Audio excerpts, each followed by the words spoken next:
Émission 691. Cette semaine, de Kaiju Score. En direct de Montréal, Québec, Canada. Vous écoutez, oui, les Mystérieux Étonnants.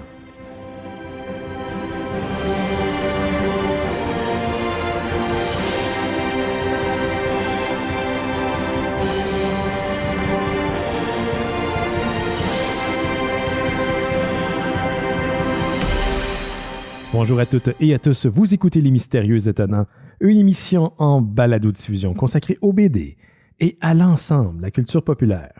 Benoît Mercier au micro et cette semaine, je suis accompagné d'une équipe dont les membres se disent « Ouais, nous, on n'a pas lancé notre podcast en 2020. » Ça fait un petit bout qu'on est là. Vous les présente à l'instant. La première dansera bientôt de nouveau avec les chats de son quartier. Marie-Lune Brisebois est avec nous. Salut Marie-Lune.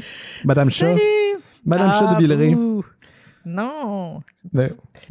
J'ai pensé à mon activité préférée de l'an dernier, par exemple, de mon balcon, de voir les chiens passer, faire pipi sur les fleurs, puis voir les enfants passer 3 minutes après, puis sentir les mêmes fleurs. Mon nouveau hobby préféré. J'ai hâte. Mais moi, j'aimais... tu vois, une de mes activités favorites de l'année passée, c'est d'aller prendre des bières sur ton balcon et te voir dire et savoir le nom de chacun des chats du quartier. C'était magnifique. Je veux dire, il faut que tu assumes ton titre de madame au chat de Villeray, là. J'ai rien d'autre à faire. OK. Mais là, tu travailles au moins. Là, tu as un job, tu as un emploi. On va être rejoint par notre ami Laurent Boutin qui termine son quart de travail chez Planète BD, mais juste avant, quelqu'un qui lui aussi n'est pas de la dernière pluie, qui a lancé un projet il y a maintenant plus de 10 ans de ça, c'est Luc Bossé, qui est le fondateur des éditions Papa. Salut Luc. Salut. Et c'est la première fois, je viens de réaliser qu'on te reçoit dans le cadre des Mystérieux Étonnants. Il fallait une pandémie pour t'inviter. Ou 10 ans, peut-être. Ou 10 ans, peut-être, c'est ça, ouais, on va se donner au moins ça. Pour les gens qui ne connaissent pas les éditions Papa, est-ce que tu peux nous expliquer c'est quoi exactement, qu'est-ce qui vous différencie des autres éditeurs, disons, indépendants qui sont du Québec? Oui, OK. On fait de la bande dessinée pas pour les enfants, premièrement. Ça, c'est le début du pitch. Oui. Parce que être confronté dans le salon du livre aux parents qui pensent, le préjugé, en tout cas, pour je m'écarte. Mais on fait de la bande dessinée, ça varie, la palette est vraiment grande. On peut voir de l'humour absurde jusqu'à du drame, du sérieux, en passant par le documentaire, de l'essai aussi. On est rendu une 60aine de titres. Ouais. Puis ce qui nous différencie des autres, ça, je sais pas, là. C'est une bonne question. Hein. Il y a en ce moment sur votre blog, il y a Alexandre Fontaine-Rousseau qui refait l'historique de la fondation de la maison d'édition jusqu'à aujourd'hui. Donc, on parle de 10 articles au total. Je pense qu'il y en a 3 qui sont sortis jusqu'à ce jour. Est-ce que tu peux nous parler, toi, des origines de ton point de vue? Parce que tu es là, tu es depuis le départ, tu es le fondateur. T'es l'éditeur, t'as comme un bagage de graphiste, donc ça aide, hein, quand on est dans l'édition, veut pas, c'est des connaissances qui nous aident. Qu'est-ce que tu te souviens du départ, des origines de Papa? Ça a commencé avec, j'ai travaillé une dizaine d'années au milieu de la pub, puis des années 2000 à 2010, il y avait comme un trip de blog de bande dessinée. Mm-hmm. J'ai fait le mien aussi. Ça faisait peut-être un an que je l'entretenais, puis j'en faisais vraiment beaucoup, puis j'étais vraiment excité, puis évidemment, le graphiste en moi a voulu mettre ça en livre. Fait que là, j'ai commencé à faire des fanzines, à faire des compilations dans mes BD. Puis, de fil en aiguille, tu rencontres plein d'autres mondes, puis c'est un peu par accident là, que c'est arrivé cette histoire-là, parce que j'étais allé faire travailler en publicité, je voulais être mon propre client, en fait. Mm-hmm. Puis le projet de faire une maison d'édition, ça coche bien les cases du graphiste. Non seulement faire des livres, mettre l'image de marque en marché, développer une espèce de philosophie ou d'image autour de tout ce que tu veux faire. Fait que ton propre client, c'était comme le meilleur des mondes. Puis fait que j'ai rencontré d'autres auteurs, Sviane, Francis Desharnais, Michel Hellman, toute sa gang-là. Puis de fil en aiguille, en fait, je suis content qu'Alexandre fasse ces articles-là parce que ma mémoire est pas super bonne. Puis j'ai des articles, c'est quasiment, j'en apprends pratiquement. On apprend sur les origines de ta maison d'édition. Oui, parce qu'il va interviewer, il va en parler aux autres, ceux qui étaient là. Puis tu sais, je dis, ah oui, c'est vrai, ça s'est passé comme ça. Parce qu'avec Viviane, je cherchais un moyen évidemment, il faut faire de l'argent là, dans la vie. Là, fait que c'est bien beau lâcher ta job, puis je vais faire de la bande dessinée, puis t'es dans la rue, c'est pas trop long, là. Oui, si vous pensez qu'en faisant de la bande dessinée, vous allez laisser votre job-là demain, c'est pas le cas, là. Exact. Fait que j'ai embarqué dans un programme de démarrage d'entreprise, le service aux jeunes entrepreneurs, puis j'étais sur la fesse, c'était les 35 ans et moins, puis je devais avoir 34 ou 35 et moins 2 mois, là. Fait que je suis embarqué dans ce projet-là, t'as 1 an de chômage encadré avec une structure par rapport à faire ton projet. Mais mon idée, c'était juste, je vais faire mes BD, je vais gagner du temps, puis je vais essayer de développer mon travail. Puis finalement, au début, je fakais de faire un plan d'affaires sur une maison d'édition, tout ça. puis je me suis fait prendre mon propre jeu, puis de fil en aiguille, ben pourquoi pas, là. Puis du moment que t'en imprimes un, celui de Sviane, puis c'était le mien, l'autre avec Alexandre Simard, Yves Leroy. Mets ton doigt dans Yves Leroy de la Cruz. Tu mets ton doigt dans l'engrenage, puis après ça, c'est un point de non-retour parce que tu deviens responsable de ce livre-là. Tu peux pas dire, j'imprime ton livre, puis après ça, je disparais, puis le livre va disparaître aussi. Fait que pas que je me suis bâti une prison, c'est pas ça que je veux dire, mais je veux dire, je suis embarqué, puis j'ai vraiment trippé, puis sans trop m'en rendre compte, 10 ans plus tard, ben il y a 50, 60 livres, puis c'est un peu ça, là, les origines un peu plates. Là. Tu te souviens-tu du moment de bascule quand tu dis « Oh, je peux en faire vraiment une carrière », c'est-tu quand tu t'es fait pogner ou c'est après ça? je me rappelle une conversation avec une des professeurs qui étaient là, puis elle regardait mon plan d'affaires, puis elle avait l'air vraiment inquiète. Elle dit tu sais, faut que tu payes ton loyer, ta nourriture, tout ça. Puis là, tu sais, elle essaie de me faire prendre conscience que ça marchait pas mon affaire, là, tu sais, c'était un plan casse-cou un peu. Puis elle a raison aussi, elle avait raison. Mais le point de bascule, je sais pas. Est-ce que il me semble que, parce que là, on parle de Papa, on parle de nos amis de Front Froid, on parle de l'édition Lunac, toutes les maisons d'édition là, qui existent au Québec, on a des tout petits, là, tout plus indépendants. Puis pour avoir fréquenté le milieu, moi, je fais pas de bande dessinée, mais tous mes amis sont en bande dessinée, c'est du monde extrêmement dédié. Un peu casse-gueule, un peu punk sur les bords parce que on investit un milieu puis du temps puis de l'énergie dans quelque chose qui va pas nécessairement nous rapporter énormément au niveau financièrement, même au niveau de la réputation, voire la renommée. Mais comment le milieu a évolué depuis 10 ans, depuis Papa? Je veux dire, Papa a évolué, mais le milieu, comment tu l'as vu évoluer depuis le départ? Ben, premier constat, il y a vraiment plus d'auteurs puis de talent. Ça, c'est indéniable. Puis je le vois dans ma boîte de courriel aussi, le nombre d'offres de manuscrits, des choses comme ça. Ça, c'est la première chose. Puis le lectorat aussi augmente. Puis j'ai l'impression que le lectorat est curieux de plus en plus aussi. Est-ce qu'il est plus sophistiqué? Est-ce qu'il est plus au courant de ce que c'est la bande dessinée? Ben, les préjugés tombent aussi. Tantôt, je parlais de préjugés par rapport à la bande dessinée que c'est pour les enfants. Ça, je le sens, ça a changé tranquillement. Puis les gens, je pense qu'ils savent plus, tu dis plus pointilleux, ils connaissent leur goût de plus en plus, peut-être aussi. Là, fait que, puis l'offre augmente aussi, la maison d'édition augmente, puis le type de livre augmente. Fait que je pense que la richesse est là. Puis ce qui est le fun au Québec, comparé à d'autres marchés comme les marchés américains, le marché français ou franco-belge, c'est qu'il y avait de la place, il y a 10 ans, puis il y en a encore. Il y a encore de la place pour des structures, des nouvelles maisons d'édition, puis le talent est là, puis il va falloir d'autres maisons d'édition, puis c'est ça qui est le fun, puis il y a encore de la place. On n'est pas dans un marché saturé du tout, puis c'est ça qui est motivant, en fait. Là. Vous avez une facture visuelle, je trouve, chez Papa qui est vraiment intéressante. Hier, je triais mes différents albums, puis je les voyais dans ma belle lecture d'ailleurs, vous avez fait des présentoirs en couleur bois, là, très pâle, puis c'est les couleurs de ma bibliothèque. Je trouve, ça fait donc bien cette affaire-là. Puis vous éditez maintenant des livres en anglais, vous éditez des différents auteurs. C'est quoi le projet de rêve pour Papa dans les 10 prochaines années? J'imagine que depuis toujours, on parle de la BD numérique, mais il y a peut-être d'autres projets qui vous intéressent, peut-être des adaptations. Est-ce que tu as un rêve fou que tu caresses et que donc tu n'as pas partagé? Wow! Ces temps-ci, je suis tellement dans le quotidien. Puis on est tous. J'ai de la misère à avoir une vision ces temps-ci. C'est peut-être la dernière année, c'est ça le défi, c'est d'avoir une vision sur le long terme. Et de se lever le matin, des fois aussi. Ça, c'est difficile. Avec deux petites filles, c'est pas le choix. Hein. Je peux imaginer. Mais je dis toujours que je veux que les auteurs que je publie, ce soient des rockstars. Fait que c'est ça qui me motive tout le temps. Fait que, Fait que c'est ça ma motivation, c'est ça mon but. Je suis assez conservateur, puis pour moi, la bande dessinée, c'est celle que j'aime, c'est en papier, c'est classique. Je le vois pas numérique, j'en lis pas. Tu sais, je sais qu'il y a un marché qui se développe pour ça, mais moi, je suis pas ce public-là. Fait que je m'embarquerai pas dans quelque chose que je ne suis pas le public cible.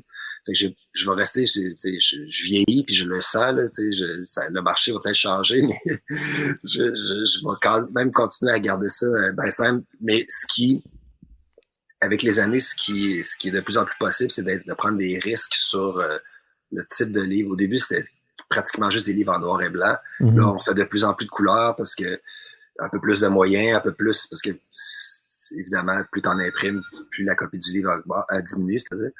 Puis, vu que j'ai toujours voulu imprimer au local et pas aller à l'extérieur du Québec, ben évidemment, ça coûte un peu plus cher. Fait que faut que les tirages augmentent. Puis c'est ce qui arrive depuis quelques années. Fait que je peux prendre des risques sur des projets un peu plus la couleur, plus de pages, qui coûtent plus cher à produire. Fait que ça c'est le fun. Il y en a des projets qui s'en viennent, un projet de Sviane, que c'est quasiment 500 pages en couleur. Ça aurait été impensable à faire il y a 10 ans. J'aurais jamais été capable. Il y a 10 ans, le projet qu'elle m'a proposé, c'était 80 pages noir et blanc, puis je comptais les scènes. Là, c'est quand même fantastique quand on voit l'évolution comme ça, de la maison d'édition, mais aussi du milieu. Je posais la question, mais j'ai une opinion par rapport au sujet. Je le vois juste quand on va dans les FBDM, les festivals partout au Québec. Oui, il y a toujours le fait que la BD québécoise, c'est une curiosité pour certains. On regarde ça un peu peut-être même de loin, peut-être un sourire en coin, mais de moins en moins. Ça attire autant des jeunes familles que des jeunes adultes. Puis je trouve ça intéressant. Puis merci à toi, Luc, d'être venu nous voir. Merci à toi de faire ce que tu fais, d'ailleurs, parce que le succès de la BD québécoise, c'est pas dû à juste un acteur. C'est grâce à toi, c'est grâce à ton équipe, puis les autres maisons d'édition, puis les autres auteurs et autrices québécoises. C'est grâce aux lecteurs aussi. Hein. Si c'est personne pour les lire, ça se passe pas. Hein. Continue à en faire, on va continuer à les lire. Merci. Merci, c'était Luc Bossé qui est le fondateur de les éditions Papa, éditeur en chef, grand Manitou. On lui souhaite bonne chance pour la suite des choses. Bye bye. Salut. Bye. Salut Marie-Lune. Salut. Oh, pendant que tu prends une belle gorgée de ta tasse de Stone Trooper. Comment ça va? Est-ce que tu as passé un bon week-end? Oui, là, panique pas, là. Je suis allée en public aujourd'hui, en fin de semaine. Ah, tu me donnes des palpitations. Je suis allée à la bibliothèque. À la bibliothèque avec des livres puis du monde puis tout, là. Oui, et je voudrais dire que la dernière fois que je suis allée à la bibliothèque, c'est il y a environ 1 an et 2 semaines, peut-être. Okay. On entendait parler du virus, mais on savait pas trop c'était quoi. C'était vague, on n'avait pas encore assez peur. Hey, c'est plus le pré-show, merci, c'est vrai, Mystérieux Sam, moi l'enlever. C'est correct, je l'avais plus d'en face. Et voilà, regarde, je vais l'enlever le pré-show pour les gens qui nous écoutent live. Excuse-moi, vas-y Marie-Lune. Non, ça va. Et justement, donc, je suis allée à la bibliothèque avec mon amoureux et je n'adore déjà pas aller dans une foule et là en pandémie. Mais je veux dire que c'est très, très bien organisé. Les corridors, les entrées sont surveillées, le nombre de personnes est surveillé. J'ai vu personne qui n'avait pas son masque, personne qui avait descendu son masque sous son nez. Ils disent qu'on peut rester un peu sur place, mais les sièges sont très, très... Le nombre de sièges où on peut s'asseoir sont diminués. Sont très, très limités. Il y a quand même des places pour... si on veut aller travailler là, ce que je trouve très, très bien, parce que c'est pas tout le monde qui a le Wi-Fi à la maison, qui peut avoir du temps calme. Donc, il y avait des jeunes qui faisaient leurs devoirs. Je trouvais ça super cute. Oh, c'est cool. Et je voudrais dire aussi qu'ils ont éliminé les frais de retard. Ça n'existe plus. Ah, bon. Donc, c'est le temps là, de voler des livres à la bibliothèque. Non! C'est pas ça que j'ai dit. C'est pas ça que j'ai dit. Au bûcher. En fait, c'est parce qu'on a demandé et c'est parce qu'ils voulaient encourager les gens à aller à la bibliothèque, donc ne pas donner un obstacle de plus. Et ils voulaient aussi que, tu sais, ça prend plus de ressources pour gérer les retards, donc plus de gens, plus de postes d'ordinateur, plus de manipulation, plus d'échanges entre les humains. Donc, ils ont juste fait, il n'y a pas de frais, c'est juste soyez respectueux. Mais tout le monde était super respectueux, ça fait du bien, il y avait quand même des gens, je voyais que les gens étaient super contents de revenir à la bibliothèque, de toucher aux livres, de pouvoir browser un petit peu. Donc, je conseille aux gens d'y aller à si c'est possible pour vous, la Grande Bibliothèque de Montréal. C'était une belle sortie. Je pensais être plus stressée, revenir un petit peu plus frustrée, mais non, c'était une belle expérience. Ouais, c'est une des raisons pourquoi je prends pas de marche. Les gens me disent « Pourquoi tu prends pas des marches? Prends des marches. » Non, moi, je prends des marches, puis j'ai l'impression que le monde, il sort dehors, puis il dit « Chapeau pointu! » Puis il passe à 2 pouces de toi, puis il te crache d'en face. Il faut choisir ses moments. C'est pas parce qu'on est dehors que c'est correct, là. Tasse-toi, là. Laisse-moi tranquille, là. Dans le coin, effectivement. Il faut choisir son moment et son endroit. Ben oui, qu'est-ce qui se passe avec les rues là, plus grandes de Villeray? Ils avaient fait ça l'année passée, là, des grands... Les corridors sanitaires. Ben oui, c'est ça. Qu'est-ce qu'ils font avec ça? Ça n'existe plus. Ils vont pas en refaire? Je sais pas, j'ai pas suivi. YOLO style, bon. Ils ont enlevé, mais j'ai pas vu s'ils allaient les remettre. Il y avait pas... Je suis allé dehors tantôt, il n'y avait pas de barrière. Donc. Non, je sais, je les vois les barrières dans mon appart. J'ai rien vu. Il y avait rien. Moi, j'ai fait une première aussi depuis, comme toi, ça faisait 1 an et demi que j'ai fait quelque chose que je n'avais jamais fait, que j'avais pas fait depuis un bout. J'ai mangé une poutine. Je me suis rendu compte que je n'avais pas mangé ça depuis 1 an et demi. Je me suis dit, tant qu'à le faire, moi, y aller all-in. Fait que j'ai pris une galvaude. Mon corps était pas content. T'aurais peut-être dû aller un petit peu plus smooth. C'est probablement que mon corps, il dormait, puis il a mangé un coup de poing sur la gueule. C'est comme ça qu'il s'est fait réveiller. On est plus jeune. C'est quand on est rendu à l'âge où on parle de notre digestion qui est pas facile. Des ballottements. Ouais, mais non, c'est plus que je pense que j'étais plus habitué, là. Ça faisait vraiment longtemps. Mais c'est parce que j'ai participé au projet de Jean Marquis de la boîte à BD qu'on a reçu environ 2 semaines de ça, mais genre une librairie de bande dessinée à Laval. On l'a reçu parce que ça fait 27 ans que sa librairie existe et il venait de déménager. Et donc, il m'a demandé il y a un truc, là, un genre de projet où tu manges une poutine et tu parles de bande dessinée, tu parles de quitter. Puis c'est ça que j'ai fait. Très difficile de parler de soi en mangeant. Puis ça prend de l'énergie, la galvaude. Fait que j'étais un peu désorienté à un moment donné. Il y a un podcast. C'est-tu sorti? Ça va sortir. C'est pas sorti encore. Il y a un podcast qui existe qui est sur les développeurs en jeux vidéo qui s'appelle Deux Poutines. Et qui invite, je ne sais pas si ça a encore lieu, ça fait longtemps que je ne l'ai pas écouté, mais qui invite les gens à manger une poutine. Ils vont dans plusieurs restaurants de Montréal. Ils parlent de la poutine qu'ils ont commandée, s'ils aiment ça, et ils parlent de jeux vidéo aussi. Ouais. Cool. C'est assez intéressant comme concept. Ouais. C'est sûr qu'il faut... tu manges puis tu parles dans un micro. Oui, c'est pas évident. À moins que vous êtes vraiment tripeux d'ASMR. C'est ça, ASMR? Les petits bruits de bouche. Là, ASMR, ouais, c'est ça. Mais c'est un art à maîtriser. Pour les gens d'ailleurs qui nous écoutent live, je répète, là, si vous êtes intéressés à nous écouter live, c'est les lundis à partir de 18h. On est sur Twitch, YouTube et Facebook en même temps. Et après, les archives existent en vidéo. Je sais que c'est pas comme ça que la plupart des gens nous écoutent. C'est surtout en audio. C'est principalement un podcast audio. Mais les archives sont disponibles sur YouTube et sur Twitch maintenant, quand on est affilié sur Twitch. D'ailleurs, il y a des gens qui nous ont donné vous pouvez lier votre compte Amazon Prime à votre compte Twitch, puis ils nous encouragent en donnant de l'argent par cet abonnement-là. Donc, il y a possibilité de le faire. Ça a un nom, j'ai oublié, là, c'est quoi cette affaire-là? Amazon Gaming Prime, whatever. Là. Je vais demander Bastien. On demandera à ton fils, là, puis il nous expliquera ça. Mais si ça vous intéresse, il y a du monde qui encourage les mystérieux de cette manière-là. De toute manière, c'est un compte qui traîne sinon. C'est de l'argent virtuel qui traîne. Donc, c'est comme ça qu'il nous encourage. Tu veux-tu commencer les nouvelles cette semaine, Marie-Lune? Ça sera juste toi puis moi pendant un bout. Mais Laurent va venir se joindre à nous tout à l'heure. Oui, puis de toute façon, ça fait un segue intéressant parce que c'est une suggestion de bande dessinée qui n'est pas publiée par Pow. Par contre, c'est pas grave. Il y a notre amie Marie-Claude Pouliot qui travaille pour Nouvelle Adresse. Nouvelle Adresse, c'est un des produits de Front Froid. Donc, c'est une branche de la maison d'édition de nos amis de Front Froid qui m'a envoyé une bande dessinée. Elle me dit « T'aimes ça lire, toi? » Oui. Donc, il s'agit de la bande dessinée Rien de sérieux de Valérie Boivin. Je l'ai ici pour les gens qui nous regardent live. C'est superbe. C'est une centaine de pages au crayon. Valérie Boivin a surtout fait de l'illustration et elle écrit aussi. Elle a surtout fait des œuvres pour les enfants ou plus vieux, mais à partir de 7 ans à peu près.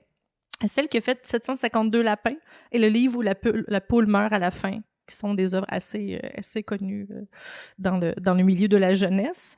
C'est différent, celui-là. C'est... le thème peut avoir l'air cliché. Là. Quand j'ai lu au début, j'étais comme « Ouais, c'est quelqu'un qui a été en couple depuis longtemps et là, elle se sent tout seule et elle veut se remettre sur le marché du dating et elle s'abonne à Tinder. » Oui.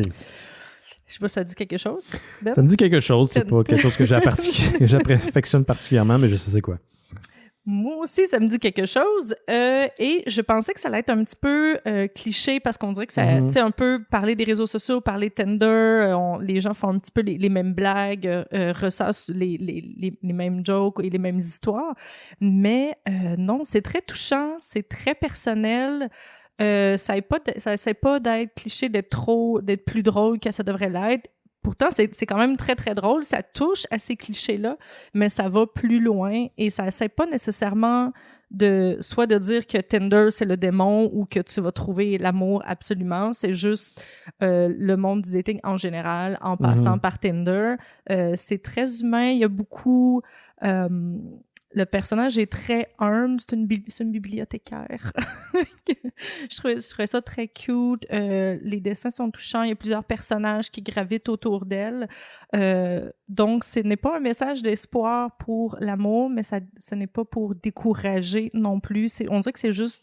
Tu axes beaucoup là, sur l'absurdité du dating en ligne ou c'est... un peu, parce que ça va un petit peu dans le ridicule. Il y a des profils types. Il y a le gars avec le poisson, il y a on a parlé il y a 2 semaines. Le gars de gym, le gars de char, tout ça. Puis, mais tu sais, ça aurait pu être le penchant féminin aussi. Donc, ça va dans le cliché, mais ça va pas trop loin non plus. C'est pas pour dénigrer les gens. C'est juste c'est des constats, en fait. Et j'ai trouvé ça, c'est très charmant, c'est très doux. Ça m'a pas pris beaucoup de temps à lire, mais je pense que je vais le relire parce qu'il y a certaines émotions qu'on peut revivre aussi ou qu'on peut le prendre d'une façon différente, dépendamment du contexte, de comment on file. Et il y a beaucoup de détails dans le dessin. J'en parlais à mon ami après, je me disais que je me sentais mal parce que j'ai lu en 20 minutes parce que j'ai adoré ça, mais après ça, je pense à l'autrice qui a dû prendre 1 an pour dessiner puis l'écrire puis qu'elle a mis des détails. Je me sens presque mal, on dirait que je l'imagine au-dessus de mon épaule faire comme « Hey, t'as-tu vu, j'ai dessiné des plantes dans le coin, t'as-tu vu le chat dans mon image? » Puis je suis comme « OK, je vais le relire, je vais regarder les détails pour faire honneur. » Mais j'ai vraiment adoré ça. Donc, c'est Rien de sérieux de Valérie Boivin. C'est édité chez Nouvelle Adresse. C'est sorti le 2 mars. Donc, vous pouvez l'acheter en ligne ou en magasin. Cool! Donc, je conseille fortement. Nice. Merci. Écoute, j'ai des petites nouvelles rapidos sur l'univers de DC Comics parce que la semaine passée, on a vu, et on en a parlé d'ailleurs avec Simon du film de Zack Snyder. En fait, Justice League, la Zack Snyder Cut ou Snyder's Cut. Là, il y a une version noir et blanc qui est sortie maintenant. Puis ça a généré quand même. Oui, de 4 heures. J'ai bien aimé aller voir l'épisode 690 si ça vous intéresse. On en parle, je pense, une dizaine de minutes avec Simon. Et on a eu une conversation, pardon, Rémi Fréchette, Guilla Saint-Cyr de On Jase de Film et moi. C'est disponible sur le Patreon de On Jase de Film. Rémi Fréchette et Guilla Saint-Cyr, c'est avec eux que je fais la série sur Patreon de Kevin Smith. Donc, on fait des bifurcations.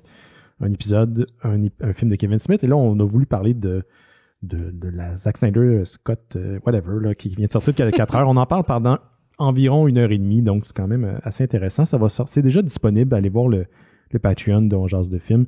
Puis, j'ai pas de problème à plugger. C'est un très bon podcast, ce que Guy a fait. Puis, il a donné beaucoup de son temps aussi pour le Patreon des Mystérieux Étonnants. Donc, merci à Guilla. Mais je reste dans le DC Comics, c'est ce que je voulais dire. Donc, la semaine passée, d'ailleurs, il y a eu plusieurs fans des Mystérieux Étonnants qui nous en ont parlé, qui avaient l'air assez contents de la nouvelle. C'est The Hollywood Reporter qui a rapporté en exclusivité que l'acteur Pierce Brosnan, qui a fait plein de rôles, mais qu'on connaît Pierce principalement pour James Bond, il a marqué les années 90, va se retrouver bientôt aux côtés de Dwayne The Rock Johnson dans un film de Black Adam. Pierce Brosnan va incarner le personnage de Dr. Fate, qui est un sorcier hyper puissant, qui a été incarné par différents personnages au cours des années de l'univers de DC Comics. Donc, plusieurs personnes ont porté le titre de Dr. Fate. C'est aussi un membre fondateur de la Justice Society of America. C'est un groupe de super-héros qui, dans les BD, étaient les prédécesseurs de la GLA, un peu à l'époque de la Deuxième Guerre mondiale. Donc, le personnage a vu le jour dans les années 40, à la fin des années 40, dans Fun Comics numéro 4. La distribution est déjà quand même assez étoffée pour Black Adam. On parle de Aldis Hodge qui va faire Hawkman, Noah Centineo pour Atom Smasher, Quintessa Swindell pour Cyclones. Et Black Adam, c'est le deuxième film de New Line et DC Comics. Le premier, c'était Shazam de 2019 qui a remporté quand même un bon succès critique et populaire. Il est disponible en ce moment sur Netflix pour les gens qui sont intéressés. La production de Black Adam est censée débuter en avril prochain à Atlanta si tout va bien.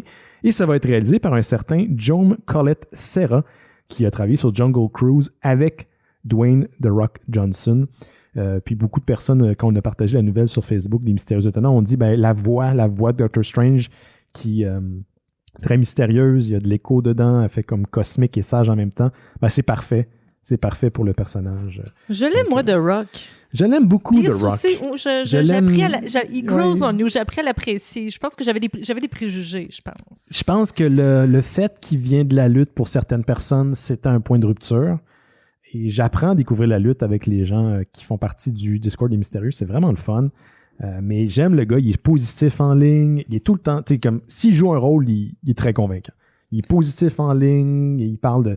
Pas juste d'entraînement, il a l'air le fun. Puis il y a un bon modèle masculin. Il parle beaucoup aussi contre la masculinité toxique. Il parle de son expérience en tant que papa, son expérience d'avoir une petite fille, tout ça. Non, je l'aime bien. Puis il est super drôle en entrevue. Il a l'air... Cool. Il est très cool.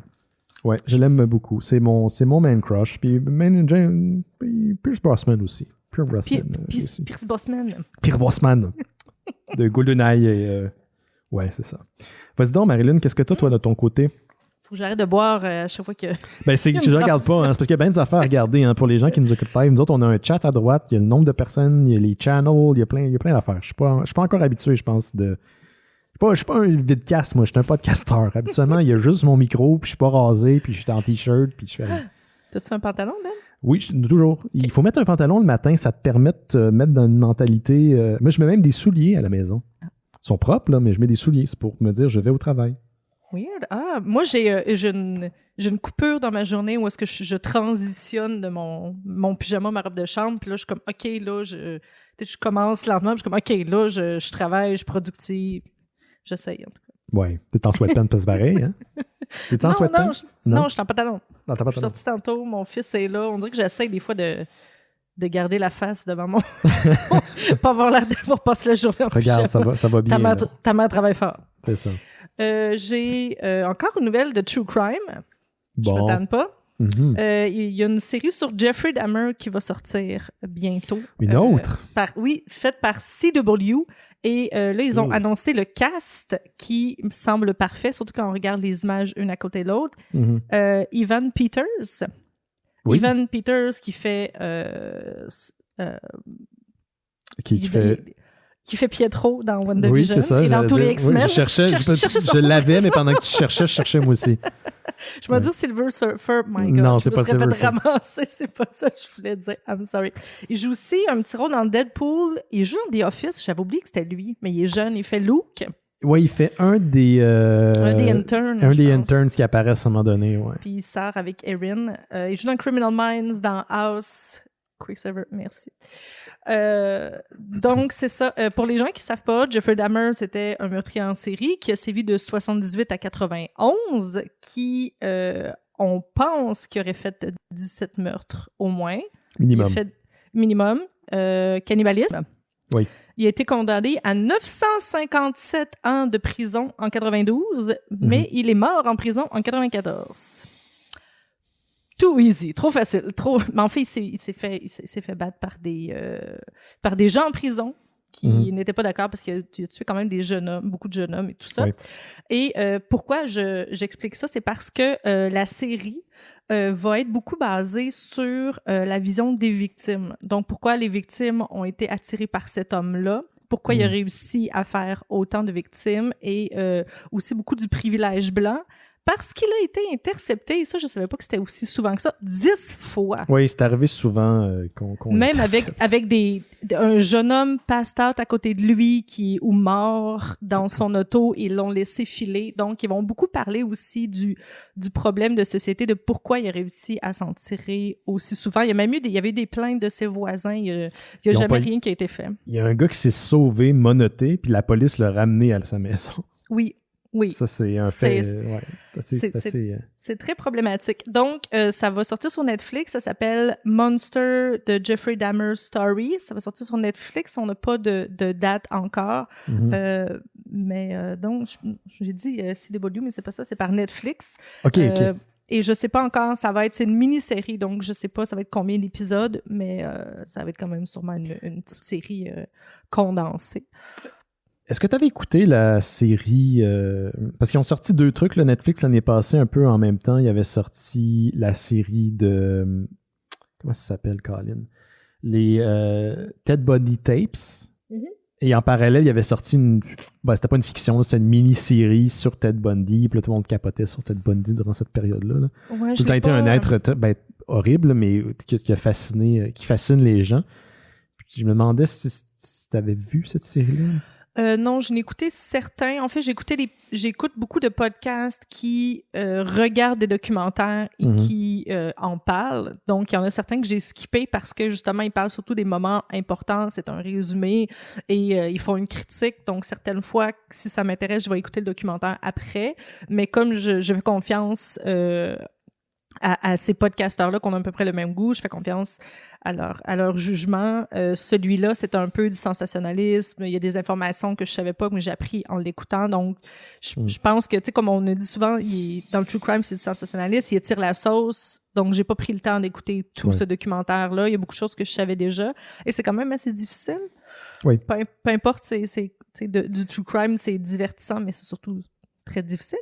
Mais il y aura toujours d'un certain voyeurisme dans la consommation de true crime, que ce soit du podcast ou des documentaires. Je pense qu'on avait parlé là, quand on a jasé de Vanishing de Cecil Hotel. Il y a un point de bascule, par contre. Il y a un moment où le documentaire tombe dans l'exploitation, puis on pourrait définir c'est quoi l'exploitation exactement, là, mais de ce que j'ai vu pour les Ted Bundy Tapes, puis la fiction en parallèle qui avait été diffusée un peu à la même époque, on n'était pas dans cette zone-là, mais on veut pas, il y a tout le temps un côté romantique qui est lié à ces histoires, parce que, bon, il faut quand même que tu incarnes des personnages qui sont humains, puis les mettre dans un contexte où ils évoluent à l'écran, donc tu rajoutes des petits éléments, tu les rends plus sympathiques, ça, tu y échappes pas, mais il y a tout le temps un côté pervers à cet exercice-là qui là, je pense que plus ou moins, ça s'appelle Monster. Je pense pas qu'il essaie de le rendre sympathique. Non. C'est ce qui m'intéressait, justement, qu'il n'y avait aucune glorification et que ça parlait justement du problème de société et que c'est un peu comme dans Night Stalker. Oui, il y a ce monstre-là, mais il montre autour les victimes, l'impact que ça a eu sur la société à ce moment-là, les journaux, les médias, les gens, tout ça, comment la société a été changée après aussi, parce que ça marque les gens. Donc, je trouve ça très intéressant. Et les deux personnes qui écrivent ont déjà travaillé ensemble sur Glee. Et c'est Ryan Murphy qui a travaillé aussi sur American Horror Story, sur CSI et Law & Order. Donc, je pense que ça va être quand même assez intéressant. Donc, ça va être très policier, mais je pense que ça va être aussi très humain par rapport aux victimes, aux proches des victimes, la police, la société, tout ça, oui, il y a ce monstre-là, mais sans glorifier ça nécessairement et sans juste essayer... Parfois, il essaie d'expliquer, et c'est correct aussi, là, d'expliquer ce cheminement-là.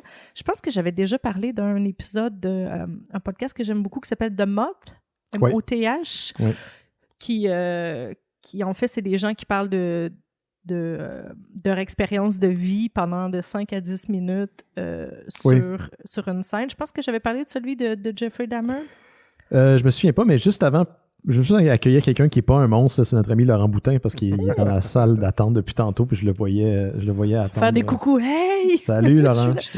J'étais arrivé, puis j'entendais le mot monstre, puis j'étais comme, et voilà, ma présentation s'en vient. C'est pas des gros monstres, on parle pas de gros monstres qui se tapochent, on parle de Jeffrey Dahmer. Un autre type de monstre. J'aimerais mieux être un monstre de la tapoche qu'un monstre de l'humanité. De l'humanité, oui, c'est ça. Mais on garde les gros monstres qui se tapochent à la fin de l'émission. À la fin. Pour la BD. Plus épeurant. C'est vrai?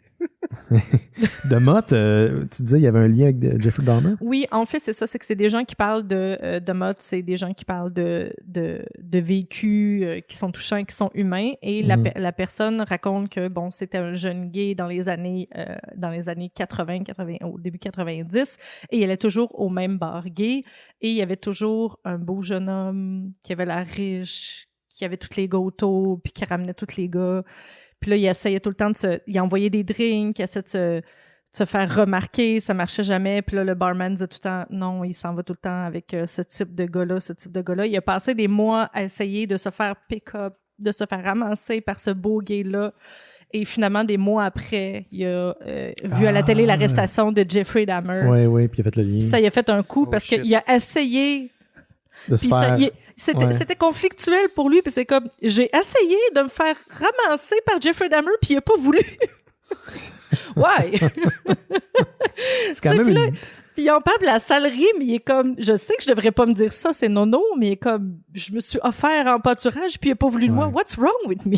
Quand tu mets ça de côté, quand tu mets le côté horrifique de l'histoire, c'est quand même drôle. Ça, c'est une anecdote. Là. C'est comme virer une brosse avec Janine Suto. Ça te fait une Christie bonne anecdote. Ouh! Ouais. Maintenant, sur mon bucket list. Ben là, ça va être difficile à décider. Janine Suto à Jeffrey Dahmer. C'est pas ce que j'ai comparé. Ce que j'ai comparé, c'est le fait que tu peux avoir une très bonne anecdote après.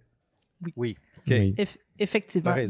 Donc, la série Monster de Jeffrey Dahmer Story sur Netflix avec Evan Peters. Excellent. Hey, on va passer à Laurent, mais juste avant, je vais partager une nouvelle de DC Comics. Comme ça va le mettre dans le bain. Puis je sais que Laurent adore DC Comics. D'ailleurs, probablement que dans les prochains épisodes, on va parler de DC Comics. Ça fait un petit bout qu'on a parlé de DC Comics. Laurent, t'as pas le choix? Ouais, je t'ai pas dit que je pouvais pas être là. Donc... Là, plus personne peut. Là c'est Caroline. Ça va être difficile. Je la finis par le faire tout seul. ça. Ouais. Mais je vais faire ça vraiment rapidos. Là, c'est pour les amateurs du DCU au cinéma. C'est Variety qui a rapporté la semaine passée que Ron Livingstone va jouer le personnage de Henry Allen, le père de Barry Allen, dans le prochain film de The Flash. Le rôle est incarné par le passé par un certain Billy Crudup. On l'avait vu dans GLA, il y avait une petite apparition, mais il a été remplacé dû à un conflit d'horaire. La distribution comprend encore une fois Ezra Miller qui joue Barry Allen, a.k.a. The Flash, Casey Clemens qui est Iris West, qu'on voit brièvement dans GLA d'ailleurs. Elle avait été, il me semble, effacée au premier montage de Whedon. Elle est de retour dans la prochaine version, la nouvelle version qui est disponible depuis environ une semaine. Et Sacha Cullen qui joue Supergirl, et c'est réalisé par un certain Andy Muschietti qui est plein de talent, qui a réalisé entre autres Mama et It Part 1 et It Part 2. L'histoire, malgré ce qu'on peut en penser, on a comme très peu de détails. Ça serait inspiré du comic book Flashpoint de Jeff Jones, où il y a du voyage à travers différentes dimensions, ce qui fait en sorte que l'univers se modifie, si on veut.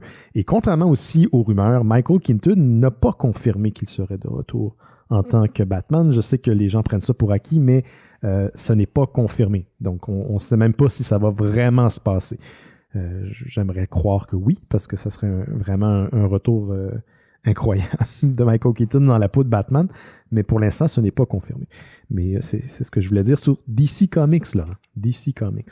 Oui, j'entends bien. Oui, je sais que tu entends bien. Qu'est-ce que tu avais de ton côté? Tu as manqué notre ami Luc Bossé qui était là en début d'émission? Ben, je suis très désolé de ça. Je m'ennuie beaucoup de... Luc, qui est une personne que j'aime beaucoup, mais qui fait partie de ces gens-là, tu sais, les gens que je croise plus dans les événements puis les festivals, tu sais, ces gens-là qui ont disparu de ma vie maintenant, et ça me rend très malheureux. Ouais, on en parlait, hein, le monde de la BD, c'est des gens qui savent quand même fêter, et là, on n'a pas accès à ces gens-là en ce moment. Non, on n'a pas accès à la fête. Non, on peut, mais en Zoom, c'est plate. Ouais, un peu. Puis si on s'entend, il y a bien du monde qui ne savent pas gérer leur son, là, fait que ça vient comme cacophonique. Puis, ouais. T'essaies-tu de me dire quelque chose? Pas toi, non. Mais ça arrive souvent là, que je me connecte à des rendez-vous, là, puis je suis comme, ah mon Dieu, c'est comme... Tu es obligé de claquer ton esti d'écouteur à iPhone sur ta fermeture éclair. Des formations professionnelles. Je sais. Qu'est-ce que tu as dans tes trucs, là? Moi, j'ai une bonne nouvelle de Mopette. Yes, parce que là, ça virait dark. Il y a un truc aux États-Unis qui est lié à la librairie du Congrès qui s'appelle le National Recording Registry, qui est en gros un peu, comment je dirais, le Hall of Fame des enregistrements audio. C'est les trucs que ça vaut la peine de préserver pour le futur, qui sont des événements marquants dans l'histoire et la culture de l'humanité. Et il y a à chaque année, comme mettons le Hall of Fame, il y a des nouveaux récipiendaires. Et cette année, on a appris que la chanson de Rainbow Connection, telle que chantée par Kermit au début du premier film des Muppets, venait d'accéder en fait au poste de National Recording Registry de la librairie du Congrès. Donc, c'est ça. Il y a un gros site où on peut voir la plupart des enregistrements qui sont concernés. Puis, tu sais, là, quand je dis enregistrement, tu sais, oui, il y a des chansons, il y a des albums, mais tu sais, cette année, mettons, dans les récipiendaires, il y a un truc, j'ai oublié le nom, mais ça serait le plus vieil enregistrement d'une voix humaine sur genre un rouleau de cire fait par Thomas Edison. Qui dit quelque chose d'antisémite en 1809. Là, ce genre. Ça, c'est le premier enregistrement. Là. Fait que, tu sais, cette année, il y a ça. Il y a When the Saints Go Marching In de Louis Armstrong. Il y a l'album Illmatic de Nas. La chanson Celebration de Kool and the Gang. Non, puis, j'ai lu dans la tête toute la fin de semaine. Oh non, it's back. Sorry. C'est revenu sous forme de POG. Voilà. Fait que la Rainbow Connection, qui était écrite par Paul Williams et Kenneth Asher, et donc chantée par Kermit / Jim Henson, est maintenant reconnu comme un enregistrement à préserver. Comme il se doit. Génération, comme il se doit. Semble-t-il que Kermit aurait réagi à une entrevue en disant qu'il était très thrilled d'être la première grenouille sur cette liste-là. C'est mopette comme réponse, j'adore ça. C'est tellement...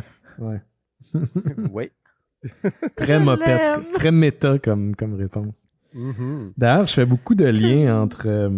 je dis ça, mais en fait, je sais pas pourquoi je dis ça, mais beaucoup de liens entre les mopettes et l'humoriste de 90 ans, Claude Cress, qui est aussi une figure très, disons, positive, un peu à la manière des mopettes. Qui, je sais pas si vous avez vu, Claude lance son Indiegogo. Oui, j'ai vu que, en fait, il a déjà atteint son objectif, si oui, j'ai bien compris. C'est ça, c'est parce qu'il avait obtenu une subvention, puis son agent, son gérant, le Christy de crosseur Pierre Harrison, avait volé l'argent, puis il s'est acheté un genre de cabine, le bronzage, on sait pas trop. Là. Fait qu'ils ont fait une campagne Indiegogo pour financer le documentaire sur Claude. Et là, ils ont atteint l'objectif qui était 10 000. Ils l'ont dépassé, ils sont rendus à 12. Mais si vous êtes intéressé, allez sur La Ruche, qui est un équivalent à Kickstarter et Indiegogo, mais québécois. Et vous allez pouvoir aller encourager le projet de Claude Cress parce que cet argent-là va être réinvesti directement dans le documentaire. Moi, j'ai hâte de le voir. Fait que, ouais, c'est ça. Moi aussi, je connaissais pas du tout Claude Cress avant son apparition à Décideret. Il y a un mois, ceci dit, mais il semble qu'il profite de tout un comeback parce que j'arrête pas de le voir depuis. Ben oui, il est partout. Écoute, il a été au podcast de Thomas Levac. Oui, je sais qu'il sera à box-office cette semaine avec Dom et Julien. J'ai vu qu'il était à Rince Crème aussi, le podcast de Denis Drolet. Ben oui, c'est ça. Gros. Puis dans tout ça, il a pogné la COVID et il s'est remis. Il s'est remis. 90 ans en plus. C'est quelque chose. Un miracle. Quand même. C'est quelque chose. On le salue. On salue Claude. Ça t'a fait encore longtemps. Ben j'espère. Marie-Lune, qu'est-ce que t'as, toi? Ça va? Un fou rire réprimé? C'est quoi un fou rire de t'as fait longtemps? Je suis ému. Ah oui, c'est beau. Okay. Il a tout le temps cru à ses rêves, Claude. L'amour pour Claude m'émeut beaucoup. Je suis comme remburée. OK. Une autre série, je n'avais pas vu passer la nouvelle. Personne ne me l'a dit. Bouh, tout le monde. Il va y avoir une nouvelle série sur les Powerpuff Girls. En live action. En live action? Oui, c'est pour ça que je m'étais trompée. C'est CW qui va faire les Powerpuff Girls en live action. Il n'y a pas encore de date de sortie. C'est Heather Rainier qui va faire la production, travailler sur iZombie, la saison 4 de Véronica Mars, Sleepy Hollow.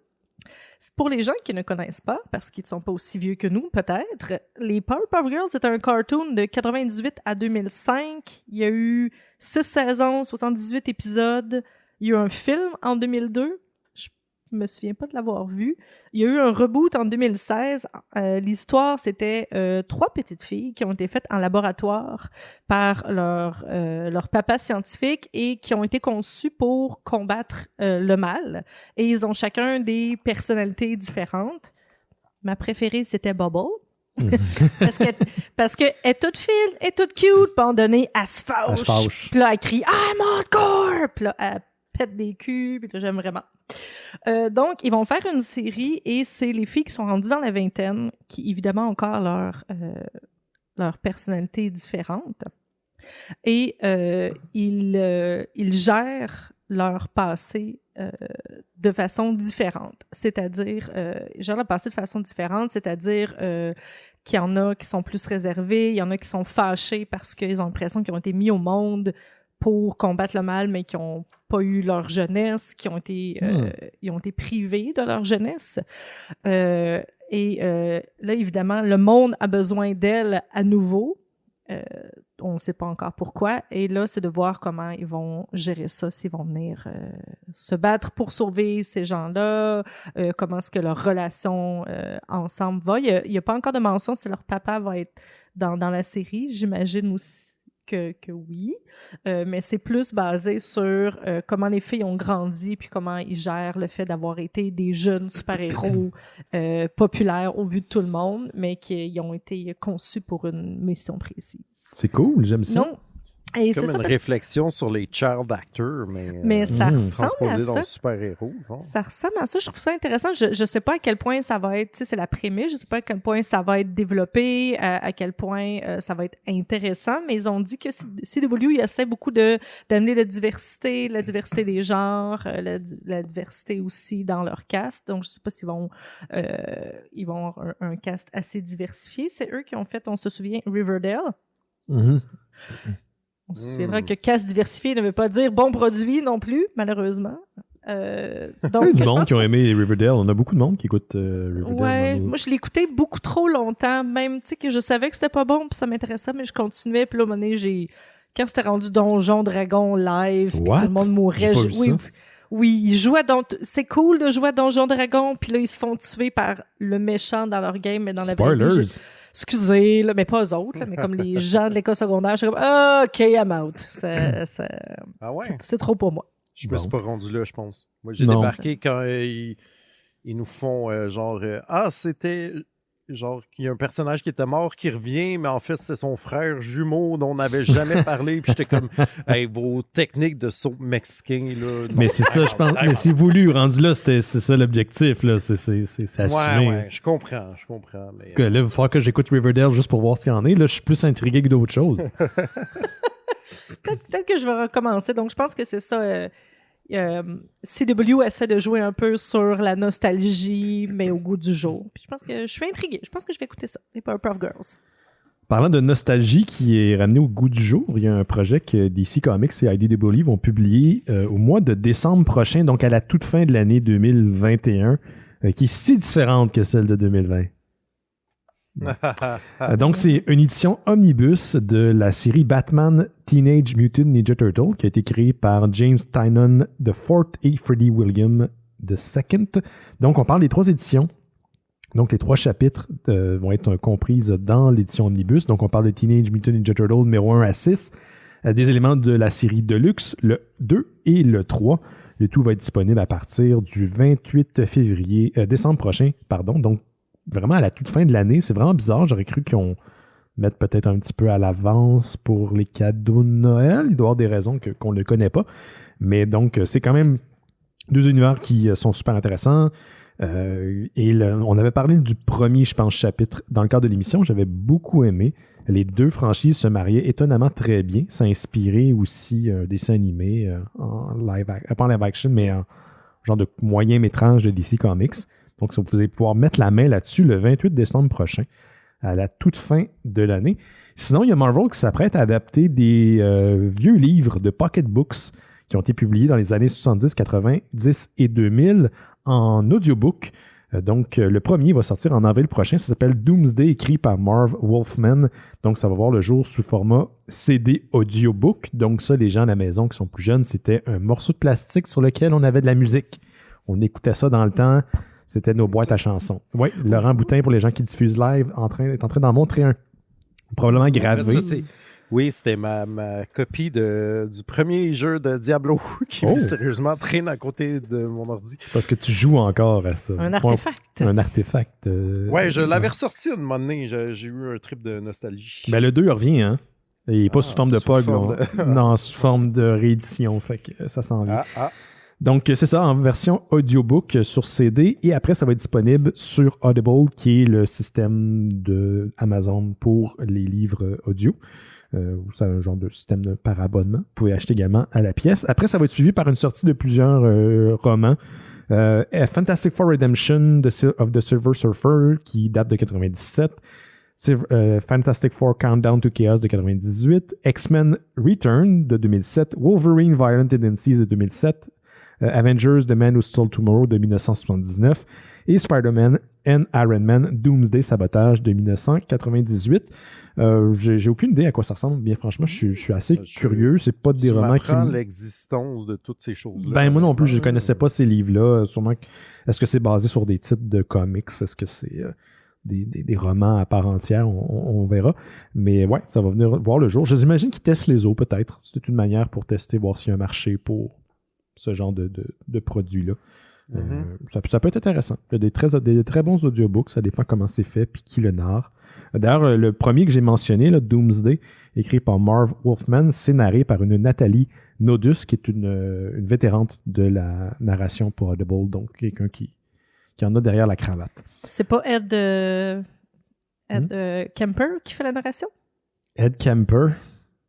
Ed Kemper, c'est un tueur en série. Oui, mais c'est ça, qui fait de la narration de bande dessinée et de livres aussi, qui fait des Star Wars et des livres pour enfants. J'en ai déjà parlé au show.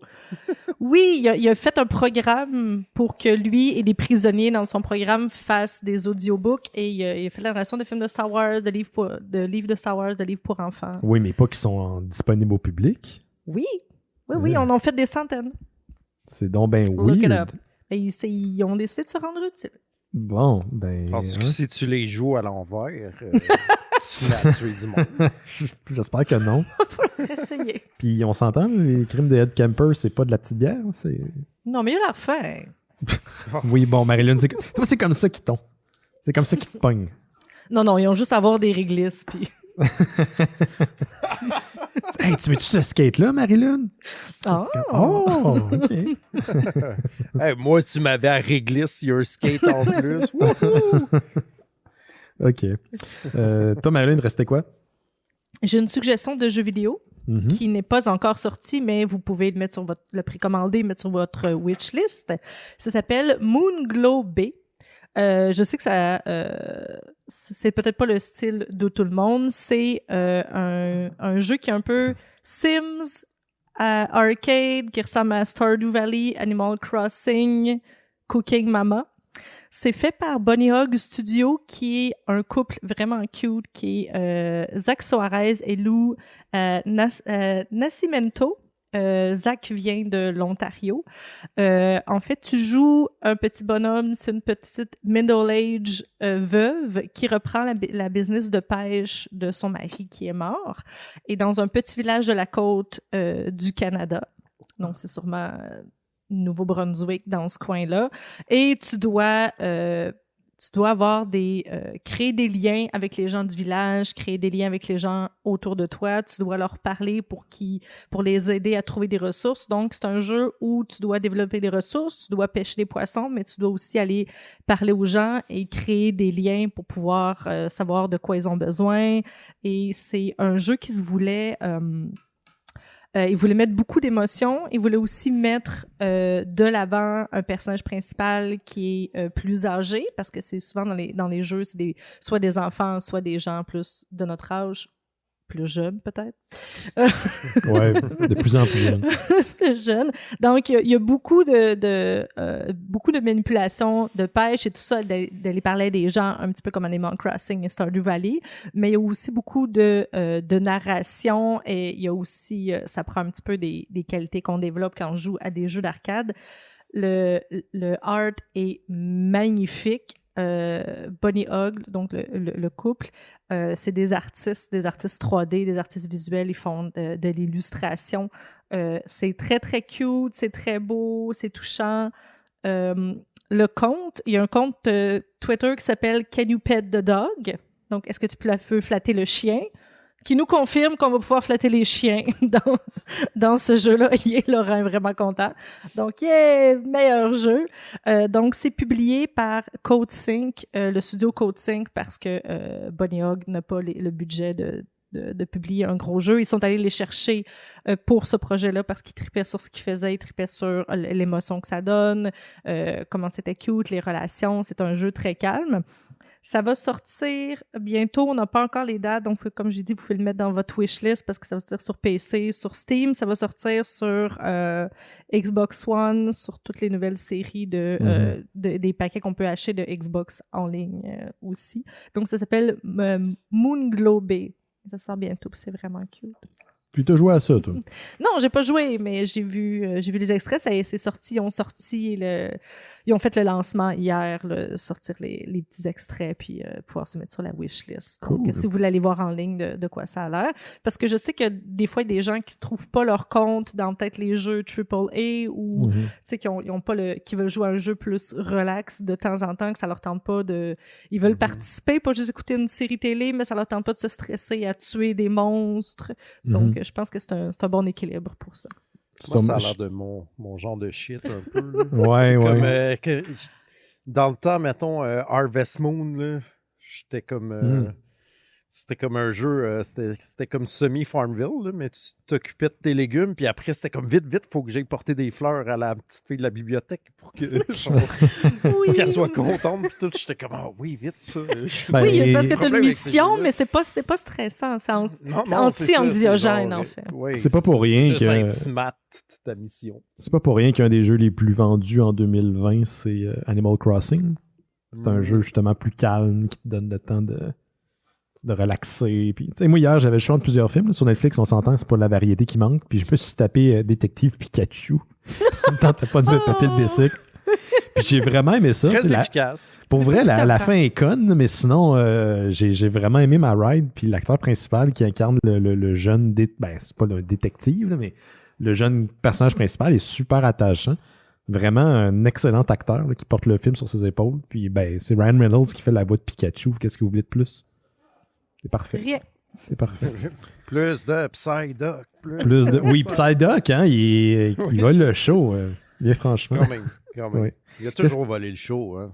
Peut-être pas dans le cartoon. Le cartoon, il me tapait ses nerfs un peu. Là. Sacrilège. Bon. Qu'est-ce que tu avais, toi, Laurent, dans tes trucs? Qu'est-ce qui te restait? On n'a pas parlé de nouveaux systèmes et de Crypunch Comics, je pense. Peut-être que ça a été mentionné au podcast, vidéocast à Jake. Peut-être. Le Joy of Digital Painting, parce que c'est un nouveau projet, en fait, de Algofa, dont on a déjà parlé d'un des livres qui était paru chez Papa, Sombre Bagarreur, là, qui était comme vraiment comme un shonen de gens super forts qui faisaient des fusions, mais en joual. Ah, c'était malade, ce BD-là, on a full trippé. Algofa, si j'ai bien compris, se crée sa propre maison d'édition qui va s'appeler Nouveau Système. Il y a une campagne Kickstarter pour laquelle il reste 12 jours. Donc, ça fait un petit moment qu'il a annoncé ça, mais il annonce un projet qui s'appelle Crypunch Comics, qui sera un gros livre de plus de 320 pages, qu'on nous dit, format magazine, donc 8 par 10 en pouces. Donc, assez grand et assez épais, donc 320 pages. Puis, le contenu, ce sera, c'est en anglais, là, Shonen Jump Inspired Fantasy Martial Art Comics. Fait que... La bataille? de la bataille, un peu fantasy, un peu arts martiaux et tout, un peu exactement comme Sombre Bagarreur le faisait. Il y a plusieurs artistes d'annoncer, plusieurs que je connais pas. En fait, ça a l'air très international, son projet. Là. Le seul qui me disait de quoi, c'était Nick Dragotta, qui est un Américain qui dessinait East of West avec Kirkman. Alex, pas Alex, mais oui, Jonathan Hickman. Hickman, ouais. Excusez. Approche ta bouche de ton micro, s'il te plaît, Laurent. Tu t'es porté à t'éloigner. Oui, c'est vrai. Si je fais ça. Mais c'est ça, donc, ça a l'air d'un projet vraiment comme excitant. Si, mettons, vous avez aimé la vibe Sombre Bagarreur, je pense que c'est comme, il s'est comme créé, il s'est entouré d'artistes qui trippent un peu le même genre. Ouais. C'est pas très cher. Écoute, c'est pour pledger sur le Kickstarter, c'est 28$ canadiens pour avoir le livre, un livre de 320 pages. Quand même. C'est quand même un bon deal. J'imagine qu'il se rajoute un peu des frais de port et tout. Je n'ai pas checké encore, mais... Ça dépend comment la campagne est excusez-moi l'anglicisme, setée, comment elle est... mis de l'avant. Des fois, le prix se rajoute à la sortie. Des fois, il est compris dans le tierce que tu vois, pour lequel tu donnes l'argent. Mais c'est ça. Donc, c'est pour bientôt. En fait, il prévoit aller à l'imprimerie début mai, qu'en juillet, tout le monde ait sa copie en main. Il annonce déjà d'autres projets pour nouveaux systèmes, donc une autre anthologie qui serait plus de la science-fiction, aussi le nouveau projet solo de Algofa. Donc, ça a l'air super cool. En fait, là, j'en parle là, mais j'ai de voir qu'ils ont déjà atteint leur objectif. Mais c'est sûr que là, une fois que l'objectif est atteint, je pense que c'est tous les frais qui sont couverts. Puis après ça, ils commencent à payer tous les artistes qui sont dans le livre. Fait que gênez-vous pas. C'est là que ça commence à valoir la peine pour. Ben, je veux dire. Ça valait la peine avant, mais disons que c'est un petit plus. C'est ça. Mais ouais, ça va être un petit plus, puis tout le monde va être content. Puis pour vrai, ça a l'air d'un projet quand même très excitant. Là. C'est ça, plusieurs artistes, 320 pages, des histoires courtes. On promet, on dit en moyenne entre 15 et 30 pages pour chaque artiste. Donc, quand même, le temps de développer quelque chose d'intéressant puis un univers. Là. Fait que checkerez ça. Cry Punch Comics, juste à faire une petite recherche sur Kickstarter. Puis c'est là. Puis il vous laisse encore ça m'intéresse full. Ça m'intéresse full. Ouais, moi aussi, je suis comme. Tu sais, on dirait que c'est comme un genre. Ben, c'est plus tant un genre que genre la mondialisation des genres, j'ai l'impression. Un gros blend, là, c'est ça, comics, manga, toutes les influences en même temps, mais ça a l'air vraiment éclaté. Puis je suis comme vraiment curieux de voir qu'est-ce que ça va donner. Je suis quand même excité. Génial. OK. Je pense que c'était à moi, ça se peut-tu? À moi, je pense que t'es rendu. Vraiment rapidos, il y a un nouveau Evil Dead qui s'en vient, qui va rentrer en production sous peu, et c'est connecté à l'univers original, donc c'est pas lié au film de la refonte de 2013, qui était quand même très bonne, j'avais bien aimé la refonte de 2013. Donc ça s'est réalisé par un certain Lee Cronin, ça va s'appeler Evil Dead Rise. Bruce Campbell est présent, mais pas en tant que personnage de Ash, mais en tant que producteur du film.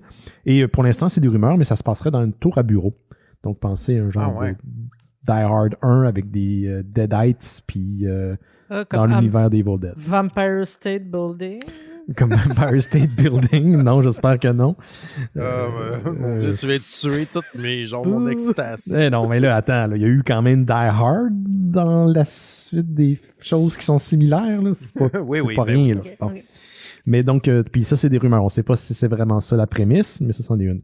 Sinon, il y a l'acteur Don Cheadle, que j'aime beaucoup, qui va être le narrateur de la série The Wonder Years, la refonte, pour la chaîne américaine ABC. Son rôle, c'est celui de Dean Williams. La refonte se passe à la fin des années 60 à Montgomery, à LA, et on suit une famille d'Afro-Américains de classe moyenne. Dean Williams, c'est l'équivalent de Kevin Arnold qui était joué par Fred Savage dans la série originale. Donc, Don Cheadle est un peu le narrateur, c'est pas un peu, c'est le narrateur. Ce que Daniel Stern faisait à l'époque, c'est un narrateur dont on voyait pas, il était absent. Daniel Stern, qui était un des brigands de Home Alone, que j'ai appris. C'est un des casseurs flotteurs, pas le petit, l'autre, le grand. Excusez, je voudrais juste dire que quand mon chum était au secondaire, il y avait un band de punk qui s'appelait Les Casseurs Flotteurs. J'arrête pas d'oublier, puis quand elle me rappelle, ça me fait vraiment beaucoup. Est-ce qu'il existe des démos de ça? Oui, mais on me cache l'information, mais je vais essayer de trouver ça. On compte sur toi, Marilyn. Attends qu'il dort. À mon net. Sinon, rapidos, il y a THR qui rapporte que Paramount Pictures est en train de développer un autre film de Transformers, pas un autre qui s'inscrit dans la série des films de Michael Bay, mais un autre spin-off, donc un autre film dérivé, qui va être réalisé par Angel Manuel Soto, qui a fait Charm City King. Donc, ça va être écrit par un certain Marco Ramirez, qui a entre autres écrit et été showrunner sur la série The Defenders pour Netflix. Et sinon, le prochain opus de Transformers qui se passe dans la série des films lancés par Michael Bay, ça sera réalisé par un gars qui s'appelle Stephen Cable Jr., qui a réalisé Creed 2, que j'ai vu en fin de semaine et que j'ai beaucoup aimé, disponible en ce moment sur Netflix pour les gens qui s'intéressent. Moi, j'aime pas le punch du feu. Oui, il punch du feu, c'est vrai. Il punch du feu à un moment donné. Donc, moi, je ne suis pas un amateur de sport, mais je suis un amateur d'underdogs, de films d'underdogs, de gens qui parviennent à, je sais pas, à dépasser leurs limites. Là. Donc, Creed 2, c'est exactement ça. Je pense que je l'ai plus aimé que le premier. C'est quand même très bon, les deux. Oh. Donc, c'est le réalisateur du premier, prochain. Là, quand Rocky a le cancer. Là, non, c'est très... non, le 1, il est bon. Les deux sont très bons. Bien franchement, là, c'est une bonne suite, les Rocky, puis les Creed. Puis oui, c'est dans la lignée des Rocky, mais Rocky est juste assez présent. C'est pas lui le personnage principal. C'est un rôle de soutien. C'est pas mal ça. Sinon, j'ai un dernier truc, mais je le garde pour la fin. Qu'est-ce que vous aviez d'autre, messieurs, dames? Moi, j'avais, la semaine passée, tu m'as dit « Hey, Laurent, on va parler des prix BDList. » Puis j'étais comme « Whoop, t'aurais dû me le dire avant. Je suis pas prêt. » Non, ben là, t'es prêt. des prix BDList, je suis plus prêt. Il était revenu sous forme de POG. Oui, voilà. Donc, les nommés ont été annoncés pour les prix BDList qui auront lieu cette année. J'ai pas la date, mais lors du Festival de BD de Montréal, puisque c'est eux qui chapeautent les prix maintenant. Mm-hmm. Donc voilà, et bon, j'ai noté beaucoup de choses dont j'avais déjà parlé, notamment dans le BDList étranger, il y a Carbone et Silicium, dont on a parlé au show. Il y a aussi Peau d'homme que j'avais mentionné, qui était comme une espèce de conte médiéval où une princesse qui était tannée de jouer à la princesse se faisait donner une peau de monsieur pour aller se balader en ville incognito et vivre une vie d'homme qu'on lui interdisait. Le rêve. Le rêve. Je te passe ma peau quand tu veux, Marilyn. Rends-moi la propre, par exemple. Il y a dans les BDList jeunesse l'adaptation de Sacrée sorcière de Pénélope Bagieux. Donc, il y a eu le film de Witches qu'on a vu, qui a eu en remake cette année, mais aussi eu l'adaptation en bande dessinée qui est nominée dans les prix jeunesse. Et dans le BDList Québec, il y a C'est comme ça que je disparais de Myrion Mal, que Jake avait mentionné au show aussi, un album sur la dépression qui l'avait beaucoup touché, moi aussi. Ceci dit, il y a Alice, justement, de M. Jake Dion, l'adaptation de Patrick Sénécal. Il y a Temps libre que j'avais de Mélanie Leclerc que j'avais mentionné au spécial de Noël, je pense, qui était un album sur la création artistique alors que tu essaies de gagner ta vie avec une vraie job et ainsi que sur la maladie d'Alzheimer qui m'avait aussi beaucoup brassé. Un livre qui s'appelle Bouée de Catherine Lepage qui parle un peu de son adolescence dans les années 80. Ça parle beaucoup d'été, des pas bons et de spray net dans les cheveux. Je suis interpellé. Oui, mais je dis ça, on dirait que ça sonnait péjoratif, mais je le recommande, honnêtement. Et Casa Rodeo de Tom, qui était aux éditions Pawpaw. Je ne sais pas si vous en avez parlé tantôt. Un super beau livre, en fait. Je voulais le mentionner plus tôt, mais ça a comme passé dans les cracks de mes soucis informatiques en début d'année. Qu'on t'a perdu pour quelques semaines, là.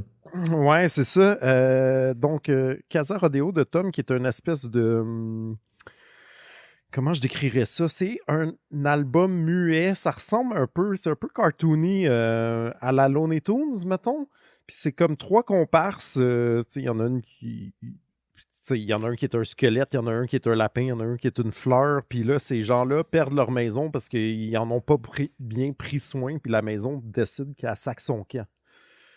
Puis là, les trois réagissent autrement. Il y en a un qui va vivre à la ville. Il y en a un qui court après la maison et tout. Puis c'est vraiment dur à décrire, mais j'ai vraiment aimé ça. C'est super...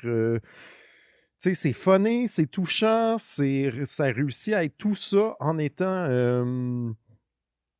complètement muet. Puis c'est vraiment le plus beau cast de figurants d'Animaux Cute que j'ai vu dans une bande dessinée de toute ma vie. Ne serait-ce que pour ça, je le recommande vraiment beaucoup. Fait que, écoute, on en reparlera sans doute fin mai, début juin, quand on le saura. Sinon, il y a des prix indépendants aussi, mais j'avoue qu'à part notre ami Boom, pour le 10e tome des Boomeries, qui est nommé encore une fois, les autres, il y avait beaucoup de gens que je ne connaissais pas. Et c'est là que je me suis rendu compte que je deviens vieux et je ne connais plus les gens. Ah, arrête. C'est comme tu es probablement plus au courant de tout ce qui se passe dans la BD au Québec, là, dans toute la gang. J'ai l'impression que... Ouais, non, mais c'est peut-être juste le fait de... Il n'y a pas eu de lancement de BD depuis longtemps. J'ai pas l'impression d'avoir bu de la bière avec des nouvelles. c'est sans doute ça. C'est comme ça que je connais le monde. Là. Mais là, corrige-moi si je me trompe, là, Laurent, dans la section jeunesse, il n'y a aucun album québécois là-dedans? Effectivement, il n'y a aucun album québécois. Eh bien, on fait pas de BD jeunesse au Québec. Eh bien, pourtant, on en fait. Là, écoute, je sais pas. Je sais que les jurys jeunesse sont choisis par des jeunes. C'est-à-dire qu'il y a des bibliothécaires, je pense qu'il y a 3 ou 4 succursales de la ville de Montréal qui font partie du projet et qu'il y a quelques bibliothécaires qui font des demandes, genre ça a l'air intéressant et tout. Puis après, ils dompent une 50aine d'albums aux jeunes qui vont, eux, décider c'est quoi les 5 nominés. C'est quand même intéressant. C'est quand même intéressant. Laisser les jeunes décider, puisque c'est un prix jeunesse. Peut-être qu'eux n'ont pas la fibre nationaliste. Je n'ai pas tant la fibre nationaliste. Là, non, je sais, mais peut-être que c'est pas des choses qui rentrent en considération dans leur choix ou quoi que ce soit. Je sais qu'il y a des gens qui militent depuis une couple d'années pour qu'il y ait un prix BD-List Jeunesse Québec. Ce qui se pourrait maintenant, je pense. Quand tu dis milite, ils militent ou ils chialent sur les médias sociaux? Ah, écoute, c'est pas la même chose. Ça dépend des causes. Il faut entendre leur voix. Voilà, mais en tout cas, ils chialent en privé peut-être même. Mais en tout cas, je sais que c'est de quoi qu'ils se parlent depuis une couple d'années. Puis je pense que c'est justement, c'est avec les éditions maintenant, Michel Quintin, La Courte Échelle, Boomerang, il y a de plus en plus de BD jeunesse qui se fait au Québec. Là. Je te dirais que il y avait des années où trouver 5 nominés, j'aurais trouvé ça tough, mettons, mais je pense que maintenant, ça se peut. Fait que, en tout cas, ça fait longtemps que je ne suis plus lié à cette organisation des prix BD-List. Donc, je laisse, comme vous le savez, moi, maintenant, c'est les prix Laurent Boutin, c'est-à-dire que tout le monde gagne. Parce que tout le monde gagne, tout le monde est content, tout le monde est fin. Oh, yeah. Voilà. Fait que moi, après ça, le reste des prix sont donnés à qui? Moi, j'ai donné les miens. Je peux pas tout faire, là. OK. Toi, il te restait-tu un truc, Marilyn? Non, j'ai terminé. Vraiment rapido, je ne vais pas passer full de temps là-dessus parce que ça vient de sortir puis je vais vous laisser la chance de le découvrir. Mais un de mes livres favoris de Stephen King, c'est The Stand, Le Fléau en français, un livre de 1978. C'est un peu rough, là, je vous dis la prémisse, là, déjà en partant, il faut être dans le mood pour écouter la série qui vient d'être basée sur le livre. Donc, c'est un virus qui détruit 99% de l'humanité. Et les survivants sont séparés en 2 groupes. Des groupes qui suivent l'homme noir, Randall Flagg, qui est en fait l'envoyé du démon, et l'autre groupe qui est composé de personnes, disons, bien, qui suit Mother Abigail, qui est une envoyée, une femme noire de 108 ans qui peut communiquer avec Dieu. Là, ça a l'air très christique, là, mon affaire, là, mais c'est beaucoup mieux amené dans le livre. C'est en fait beaucoup plus subtil, à un tel point que les personnages principaux se posent des questions tant qu'à la nature de Mère Abigail ou l'homme noir. C'est pas évident. Là. On s'en va pas des boules de feu à la manière de Gandalf. Là. C'est beaucoup plus subtil. Ça avait déjà été adapté par Mick Garris dans les années 90 en mini-série, qui était correct, mais qui souffrait de peu de budget. Et, la BD est quand même assez sanglante et hard. Là, on a fait une mini-série du côté de CBS All Access. C'est 9 épisodes et c'est disponible sur Amazon Prime Canada pour l'instant. Et franchement, je suis assez... je suis vendu. Hein, c'est mon livre préféré, moi, de King. Donc, j'ai de la misère à me dépareiller de l'appréciation. Mais c'est une belle adaptation. On joue beaucoup avec la formule. Donc, la série commence puis on va jouer dans le temps. Donc, on va voir des éléments qui se sont passés avant. On va sauter dans le temps, donc de plusieurs mois, voire plusieurs semaines pour voir les répercussions, puis comment les relations entre les personnages se bâtissent et finalement se désagrègent. Donc, on réussit grâce à ça à faire des ellipses et couper dans le gras, parce que c'est un très, très gros roman, surtout l'édition revisitée que King a fait par le passé. C'est considéré par certains comme étant son meilleur livre. Lui, c'est pas son préféré, mais il y a des éléments qu'on retrouve de sa mythologie dans d'autres livres qui ont suivi par la suite. Donc, Randall Flagg et l'homme qui a plusieurs noms, qui n'est pas vraiment un homme, c'est plutôt une entité diabolique, mais il porte d'autres noms dans d'autres livres de King. Donc, on le retrouve ailleurs.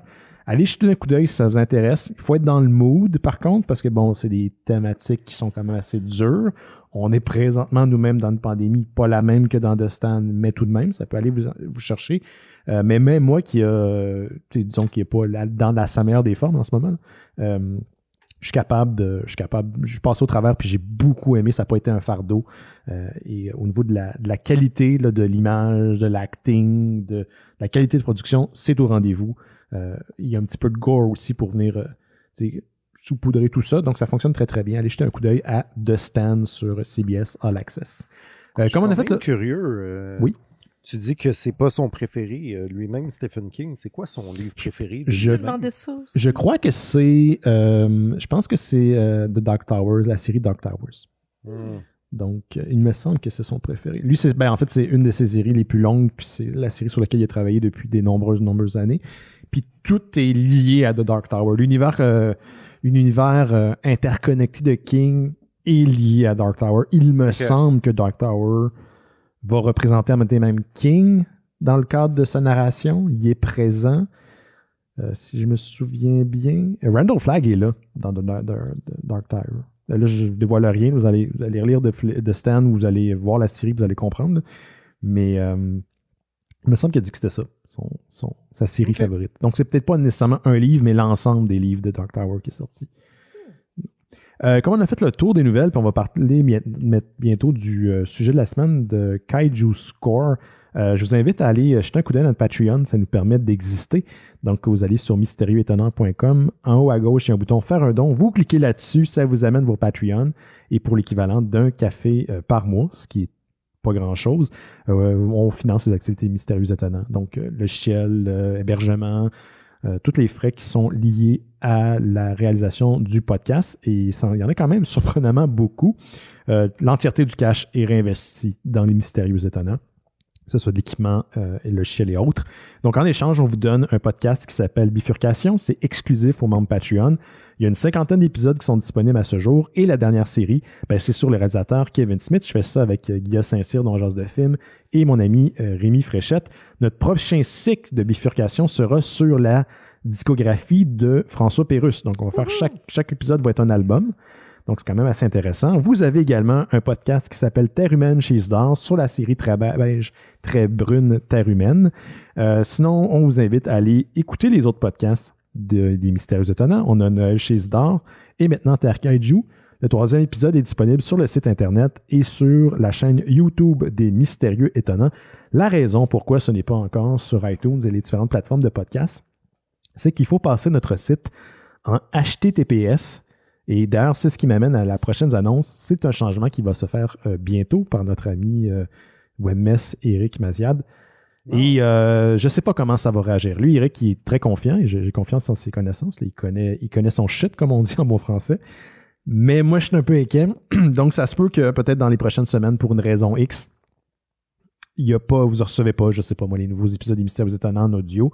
Allez vous réinscrire directement sur iTunes si ça arrive, ou mieux encore, contactez-moi, envoyez-moi un courriel ben@mystérieuxétonnant.com. Donc, au moins, je serai au courant de ce qui se passe. Je ne sais pas comment les différentes plateformes vont réagir. J'ai aucune idée.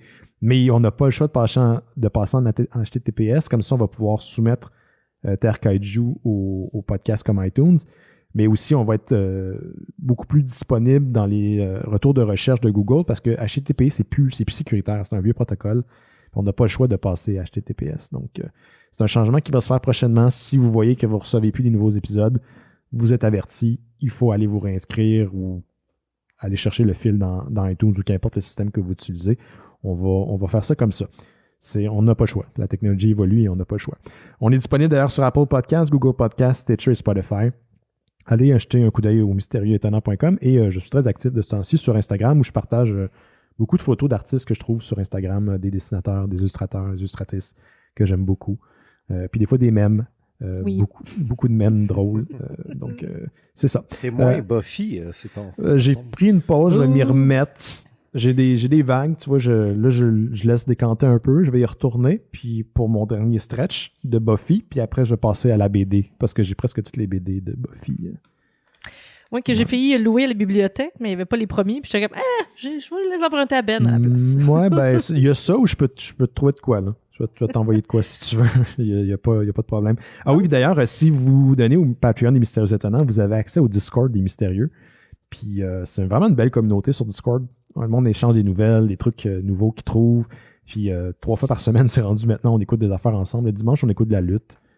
Donc, on n'est jamais vraiment seul. C'est ça qui est le fun. Le monde de Discord sont super chaleureux. Puis, on se donne rendez-vous assez régulièrement. Donc, si vous êtes fan des Mystérieux puis vous voulez encourager le projet, ben, vous pouvez le faire, entre autres, en donnant au Patreon. Puis, ça vous donne accès au Discord.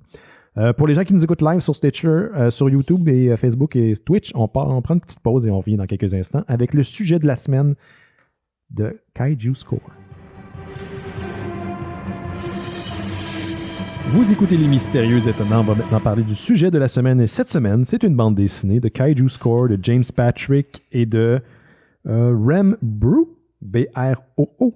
C'est de Aftershock Comics. La semaine passée, on parlait pour la première fois d'une maison d'édition. Là, on parle pour la première fois d'un titre d'Aftershock Comics.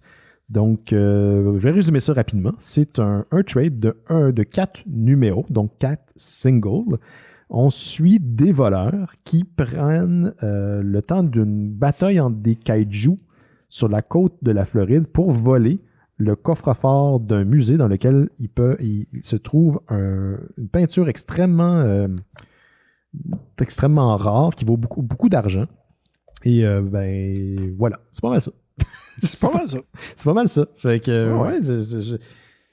Vas-y donc, Laurent, parce que je sais que t'aimes les kaiju, c'est une des raisons pourquoi j'ai choisi la bande dessinée. Non seulement j'aime les kaiju, j'aime beaucoup les heists aussi. Ouais, les films de vol.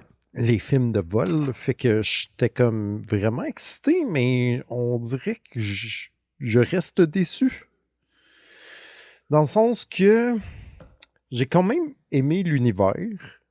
Genre, tu sais, le fait que ça soit dans notre monde, puis qu'il y ait, tu sais, genre des bulletins météo de kaiju, que ça existe, on sait que ça existe, il y a une kaiju season, genre, puis on connaît leur nom, puis tout, puis je suis comme, ah ouais, ok, ça j'aime ça. J'aime ça, tu sais, aussi que ça essaie d'en créer des nouveaux designs et tout. Je trouve que la base, tu sais, que la prémisse est vraiment le fun. Mais ce que j'aime des heists, tu sais, mettons, ce qui est cool dans Ocean's 11, c'est de les voir monter leur team est cool, puis tu prends pour eux. C'est des voleurs, mais tu prends pour eux. Ouais, tu vas voir comment ils vont s'y prendre. Là. Mais ils mettent tellement d'efforts que s'ils se font prendre, t'es comme non, ils ont travaillé fort pour ce plan. Qu'est-ce qui va aller mal? Non, tu sais. Puis alors que là, j'avais envie de fesser d'en face 100% des membres de ce crew-là. Genre, ils sont tous je voulais qu'ils se plantent, tu sais. Ouais. Je suis pas supposé filer ça dans un heist, de vouloir qu'ils se plantent juste parce qu'ils sont déplaisants, genre. Fait que, comme cette partie-là n'a pas marché pour moi. Juste comme leur interaction, c'était 100%, tout me gossait, genre. Puis je sais qu'ils sont écrits de même, je sais que de là venait leur conflit, mais on dirait que, tu sais, on dirait que c'est là que je l'ai compris, que ce que j'aime dans les heists, c'est le beau travail d'équipe bien fait, puis tu sais, à quoi on n'a pas pensé, qui va aller mal, tu sais, mais si ce qui va mal, c'est juste je travaille avec une gang de styles d'épais puis je les haïs toutes, je suis moins investi, j'ai l'impression. OK. Vas-y donc, Marilyn, je vais garder mes commentaires pour la fin. Ben, pas la fin, mais après. Après moi. Même chose, j'aime beaucoup les trucs de braquage. Puis comme je disais, je veux tout le temps qu'ils réussissent. Puis là, la police arrive. Je suis comme, non, méchante police, laisse-les voler les affaires. Ils ont travaillé fort. Ça fait 2 ans qu'ils travaillent là-dessus. C'est intelligent. Puis tu sais, j'aime beaucoup justement l'intelligence derrière ça. Puis comment est-ce qu'ils se virent de bord quand il y a un problème. Ou tu sais, c'est tout le temps gros les films de vol ou les trucs comme ça. Puis là, à la fin, ils sont comme, non, mais c'était tout voulu. Ils avaient tout prévu. Puis je suis comme, amen. Ouais. J'y crois. Ils l'ont fait 3 fois qu'Eleven, Eleven, puis à chaque fois, ils m'ont eu, les maudits. Ouais, à chaque fois, je suis comme, oh, damn you, Danny Ocean. Maudit George Clooney, j'étais juste en train d'observer ta belle beauté. Mais, tu sais, c'est correct, mais j'avoue que là, les personnages étaient très différents. Puis là, je me dis... En fait, je pense que c'est parce qu'il manquait de profondeur et il manquait de balance. Ils étaient juste tous désagréables tout le temps. Tous les dialogues, c'est juste eux autres qui sont pas fins les uns avec les autres. Ouais. Et ils sont dégueux, ils s'engueulent. Le personnage féminin, je m'excuse, j'aurais aimé ça qu'elle avait l'air... On dirait qu'ils ont essayé de faire la fille qui était gênée, mais là, qui a joué le rôle de quelqu'un qui avait confiance en elle. Ils ont joué un peu là-dessus, mais ils auraient pu aller plus loin. Les illustrations sont belles. Sont très, très belles. Les couleurs, on a le grain quand il explique les choses, qu'il y a des cartes. Super infographie. Oui, il essaie d'avoir du mouvement. C'est vivant de la manière que c'est placé, les cases, puis tout ça. Donc ça, c'était intéressant. J'ai aimé la Madame Kaiju. C'est quoi? Mujara? Oui, Mujara. Mujara, elle fait juste bronzer au soleil. Elle fait juste chiller. Elle est comme un chaud au soleil, puis je suis comme, je suis bien, elle s'en va. Puis elle est là parce qu'elle a suivi son lunch. Oui, elle a suivi son lunch, elle a sa place préférée, puis je suis comme, OK, je vais rester. Puis là, il y a un monsieur Kaiju qui vient la déranger pendant qu'il est tout seul. Elle a rien demandé, puis il vient la déranger. Ouais. C'est comme le chat du quartier, Marie-Lune. Fait que ça revient un peu à ce que je disais en début d'émission. Fixation sur les chats. Non, pas vraiment. J'ai une expérience personnelle. Ouais. Mais ça, je trouvais ça quand même cute. Puis j'étais comme, oh non, j'espère qu'il va rien arriver à la Madame Kaiju. Et c'était quand même intéressant, comme disait Laurent. Tu sais, il y a comme une map. C'est comme s'il y avait la météo, mais il y a des petits mini kaiju qui arrivent comme si c'était des petites tornades ou des petits nuages quand il pleut, mais c'est des petits mini kaiju. C'est comme, oh, il s'en vient, il y a comme tant de pourcentage de probabilité de kaiju. C'était quand même intelligent, puis c'était quand même clever. Mais... Puis ils ont l'air plus préparés aussi, je trouve que... Tu sais, dans la plupart des films de Godzilla, mettons, qui sont juste comme « Ah non, il y a un gros monstre, qu'est-ce qu'on fait? » Tu sais, là, ils ont vraiment un protocole. Ouais, puis sont comme d'évacuation, puis c'est comme OK, on va garder un périmètre, l'attirer par là et tout, tant que tout va bien aller s'il n'est pas brusqué ou quelque chose. Puis je suis comme ouais, OK. C'est quasiment pas un big deal. C'est pas leur premier rodéo, là. Non. C'est ce que j'ai aimé, je pense. La semaine passée, on a parlé de Vampire State Building, qui avait à la base une promesse qui n'était pas nécessairement dégueulasse. C'est l'exécution qui manquait de finesse, puis clairement, ça sentait la chaîne de saucisses là, au niveau de l'exécution. Là, puis Laurent t'a confirmé que c'était des gens qui... Parle pas contre les chaînes de saucisses. Non, écoute, je suis moi-même amateur de hot dog, mais ce que je veux dire, c'est que ça manquait de profondeur. Puis ça manquait de maîtrise du médium de la bande dessinée, puis de l'art séquentiel pour raconter une histoire. Et on s'entend, là, il y avait très peu de pages pour pouvoir exploiter l'histoire qu'ils voulaient faire. Mais c'est la même chose avec le Kaiju Score, mais ils ont misé quand même aux bonnes places. T'sais. Ils ont eu assez d'espace pour instaurer des nouveaux personnages, un univers dans lequel les Kaiju suivent des migration, des vagues de migration de poissons. Donc, ils vont deviner qu'il va y avoir des poissons qui vont aller vers la Floride. Là, ça va entraîner une évacuation de masse. Donc, tout cet univers-là fonctionne. Je comprends que c'est un événement qui est récurrent. Puis ça se fait au travers des dialogues, des actions des personnages. Tout ça, je trouve que les auteurs maîtrisent le médium bande dessinée, contrairement à Vampire State Building. Mais là où j'en suis, moi aussi, c'est exactement où est-ce que vous avez bugué. Je lisais, je m'en dis, voyons, ce monde-là, c'est correct, on a compris qu'ils s'aiment pas, là. Ils sont tous désagréables. C'est pas un crew qui est unifié. Pourtant, ils ont des personnalités comme quand même assez intéressantes. Moi, j'aime beaucoup le personnage qui a une très mauvaise chance, Palmiero, là, qui lui, il fait juste des braquages, puis ça marche pas, puis il s'entraîne. Il a une mauvaise réputation, on le traite de chat noir, puis il y a comme un backstory avec le personnage de Gina qui finalement, Michel, a fait semblant qu'elle est une personne qui peut rentrer dans n'importe quel coffre-fort, mais son équipe s'est fait tuer, mais elle descend la criminelle aussi. Il y a tout ce côté-là, je sais qu'on a voulu instaurer une certaine profondeur, puis ça a marché jusqu'à un certain point, mais je n'étais pas attaché envers aucun personnage. Tu sais, même Marco, le personnage principal, le gars qui a compris qu'il allait avoir une migration de poissons, donc un achalandage de kaiju supplémentaire, il n'est pas agréable, il n'est pas le fun. C'est pas parce que c'est des criminels, c'est juste qu'il n'y a rien qui les rend attachants. Mais le reste de l'univers, l'exécution graphique, j'ai adoré ça. Puis d'ailleurs, j'ai vu hier que Sony est en train de développer un film basé sur la prémisse de Kaiju Score.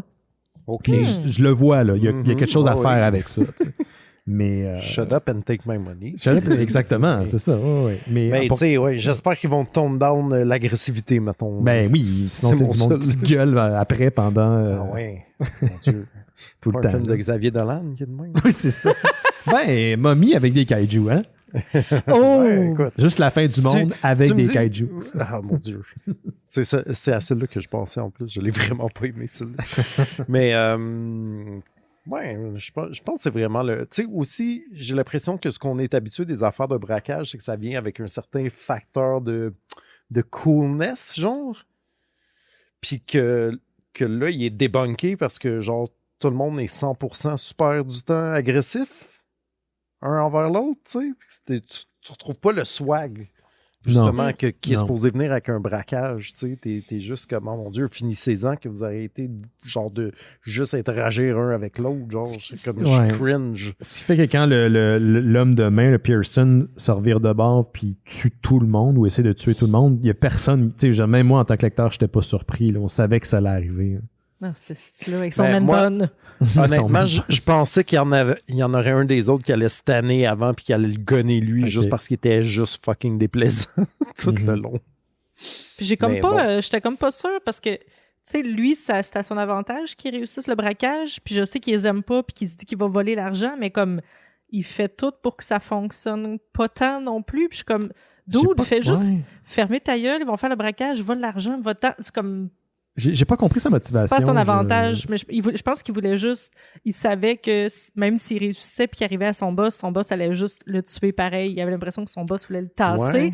Fait que c'était dit, je vais juste les tuer puis je vais voler l'argent, mais comme... Attends à la fin c'est ça, avant de leur mettre des bâtons dans les roues, c'est vraiment pas ton avantage en tout cas. C'est comme dire hey, je vais voler cette excellente pizza puis tirer le cook pendant qu'il est en train de la faire. Non, c'est ça, il est en train de la flipper la pâte. Je suis obligé de faire ma pizza moi-même maintenant.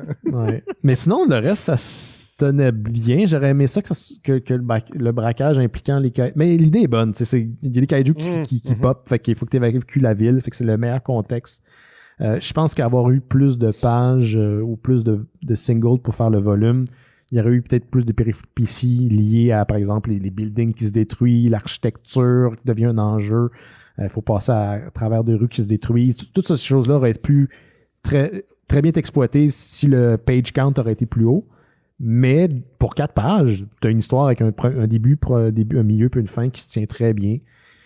Juste pour l'art, je trouve ça intéressant. Ça me rappelait... je trouve ça intéressant aussi que le focus n'est pas le kaiju, que ça participe à l'histoire, mais c'est pas tant que ça un truc de kaiju. C'est vraiment comme le braquage qui est l'histoire, mais c'est le contexte. Mettons, ça pourrait être une autre catastrophe naturelle, genre il va y avoir une tornade, puis on va faire le braquage pendant ce temps-là. Puis le contexte serait un peu similaire. C'est plus cool que c'est un kaiju, mais... Puis tu peux prendre j'ai pas compris au début, il prend un selfie qu'un kaiju. Qu'est-ce qu'il voulait prouver exactement? Il voulait prouver que le kaiju, il était pas hostile, je pense. Oui, c'est ça, ok. Fait que tu sais, le kaiju, il est sorti de l'eau, puis là, lui, il est juste à côté, il prend un selfie, puis comme tu vois, si il y a une alerte de ce kaiju-là, puis qu'il va se faire dorer au soleil, on est capable de travailler à côté. Genre. Je pense que c'était ça le but. OK. Puis aussi, à quel point ils étanchent leur coffre, il reste 2 semaines dans l'eau, puis qu'il y a des toiles dedans qui vont le chercher après 2 semaines, bien relax. C'est un guess. Mais l'univers est cartoonesque, c'est que ça fonctionne au niveau de la physique. Là. Ils ont quand même sorti aussi un coffre de la Terre avec une trappe à kaiju. Là.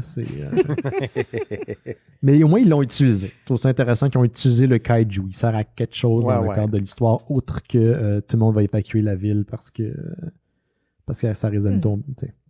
Ils l'ont convaincu en y parlant en plus. Ouais, peux-tu passer par là? Ça m'adonnerait vraiment mieux, s'il te plaît. OK. Je pense que c'est plus ces gestes qui ont fait qu'elle était comme j'ai pas le temps, là, je m'en fous. Je vais pas changer de route. Ouais, ça a l'air un kaiju très blasé. Très blasé. Elle est en vacances. Pas le temps pour votre bullshit. Pas le temps pour la bullshit. Ben, je sais pas, est-ce que c'est le genre de BD que vous recommanderiez? Je suis pas sûre. J'ai quand même eu du fun. Ouais. Tu sais, j'irais pas out of my way pour dire à quelqu'un qu'il faudrait que tu lises ça. Que tu commences par ça. J'aurais peut-être pas payé pour ça. Si quelqu'un me le prêterait, je serais contente de le lire. Okay. Je dirais, si la prémisse vous parle, allez-y, tu sais. Ouais. Vous allez avoir ce que vous voulez. Exact. Dans le fond, je trouve pas, je ne mettrais pas ça dans les mains de n'importe qui, mettons. Là. Mais si la prémisse vous parle, la règle vaut la peine. Mais toi qui es un amateur de kaiju, est-ce que tu as eu assez de kaiju dans le Kaiju Score pour le recommander? Quand même. Puis je comprends aussi que c'était pas ça le focus, là, mais j'ai aimé comment c'était amené. Puis j'ai aimé aussi justement que ça mettait les bases pour une genre de nouvelle mythologie, genre, que je connaissais pas. Tu sais, comment, les kaiju, ils font ça, ils mangent ça, OK. Ils ont ce territoire-là. Tu sais, juste ça, je suis comme... sortez-moi-en juste là-dessus. Pas de besoin d'avoir de braquage, là. Expliquez-moi tout. Donnez-moi le manuel des monstres de cet univers-là. Moi, juste voir ils sont beaux, d'ailleurs. C'est sûr que le Smithsonian va sortir un livre sur les kaiju, comme ils sortent des livres sur l'Égypte ancienne ou genre les crustacés, ou ils vont sortir un sur les kaiju puis leurs habitudes. Puis Ah, ça serait nice. Belle BD quand même d'Aftershock. Je suis content de l'avoir lu. C'est pas une BD à tout casser, mais je trouvais que c'était un exercice de storytelling qui fonctionne bien, qui est intéressant. Revenant d'un truc comme Vampire State Building la semaine dernière, puis en arriver à cette bande dessinée-là, tu vois juste comment je pourrais dire, le travail. Tu vois le travail puis tu sens le travail. Il y a vraiment une maîtrise du médium qui est pas du tout comparable. Juste les personnages sont pas absolument tous interchangeables comme la semaine passée. Puis il n'y en a pas trop. Il y en a beaucoup, mais il y en a juste 4-5 au total. C'est intéressant. Bon, écoute, je pense qu'on a fait le tour. Petite lecture vraiment rapide aussi, si ça vous intéresse. Petite lecture d'été, genre, un truc vraiment rapidos que tu peux lire. Peut-être après ou avant avoir vu Godzilla vs. King Kong. Oh my God. Ça s'en vient la semaine prochaine. Here we go! Déjà? Eh oui, bientôt. D'ailleurs, Laurent porte son t-shirt de Terre Kaiju sur lui. C'est le podcast de Jake et de Simon sur les gros monstres qui se donnent la tapoche, qui est disponible en ce moment sur le YouTube des Mystérieux Étonnants et le le site internet des Mystérieux Étonnants. D'ailleurs, c'est ça, comme je l'ai mentionné tout à l'heure dans le milieu de l'émission. On va bientôt passer notre site en HTTPS. Donc, pour rendre le podcast disponible sur les différentes plateformes de podcast. Donc, est-ce que ça va entraîner des difficultés au niveau de votre abonnement? Moi, on me dit que non, mais ça risque d'arriver. Donc, si ça arrive, écrivez-moi ben@mystérieuxétonnants.com. Mais la solution, ça sera de vous réabonner sur iTunes et les différentes plateformes. Je ne veux pas le faire, mais j'ai pas le choix. Là. On n'a pas le choix de passer à une nouvelle technologie, si ce n'est que pour rendre les podcasts les mystérieux disponibles à tout le monde sur les différentes plateformes. C'est important. C'était très important. Bon, ben merci. Un t-shirt comme le mien, je pense qu'il est disponible sur la boutique de Jake. C'est-tu, mon Dieu, Etsy? Oui, Etsy. Voilà. Il y a beaucoup de t-shirts. Les designs sont super cool. Ils sont vraiment beaux. Ils sont pas chers. Ils sont vraiment pas chers. OK. Merci. On se reparle la semaine prochaine. On se parle tout le temps. OK. Ouais, c'est sûr. OK. Salut à la maison. On se revoit la semaine prochaine. Faites attention à vous autres. Bye bye.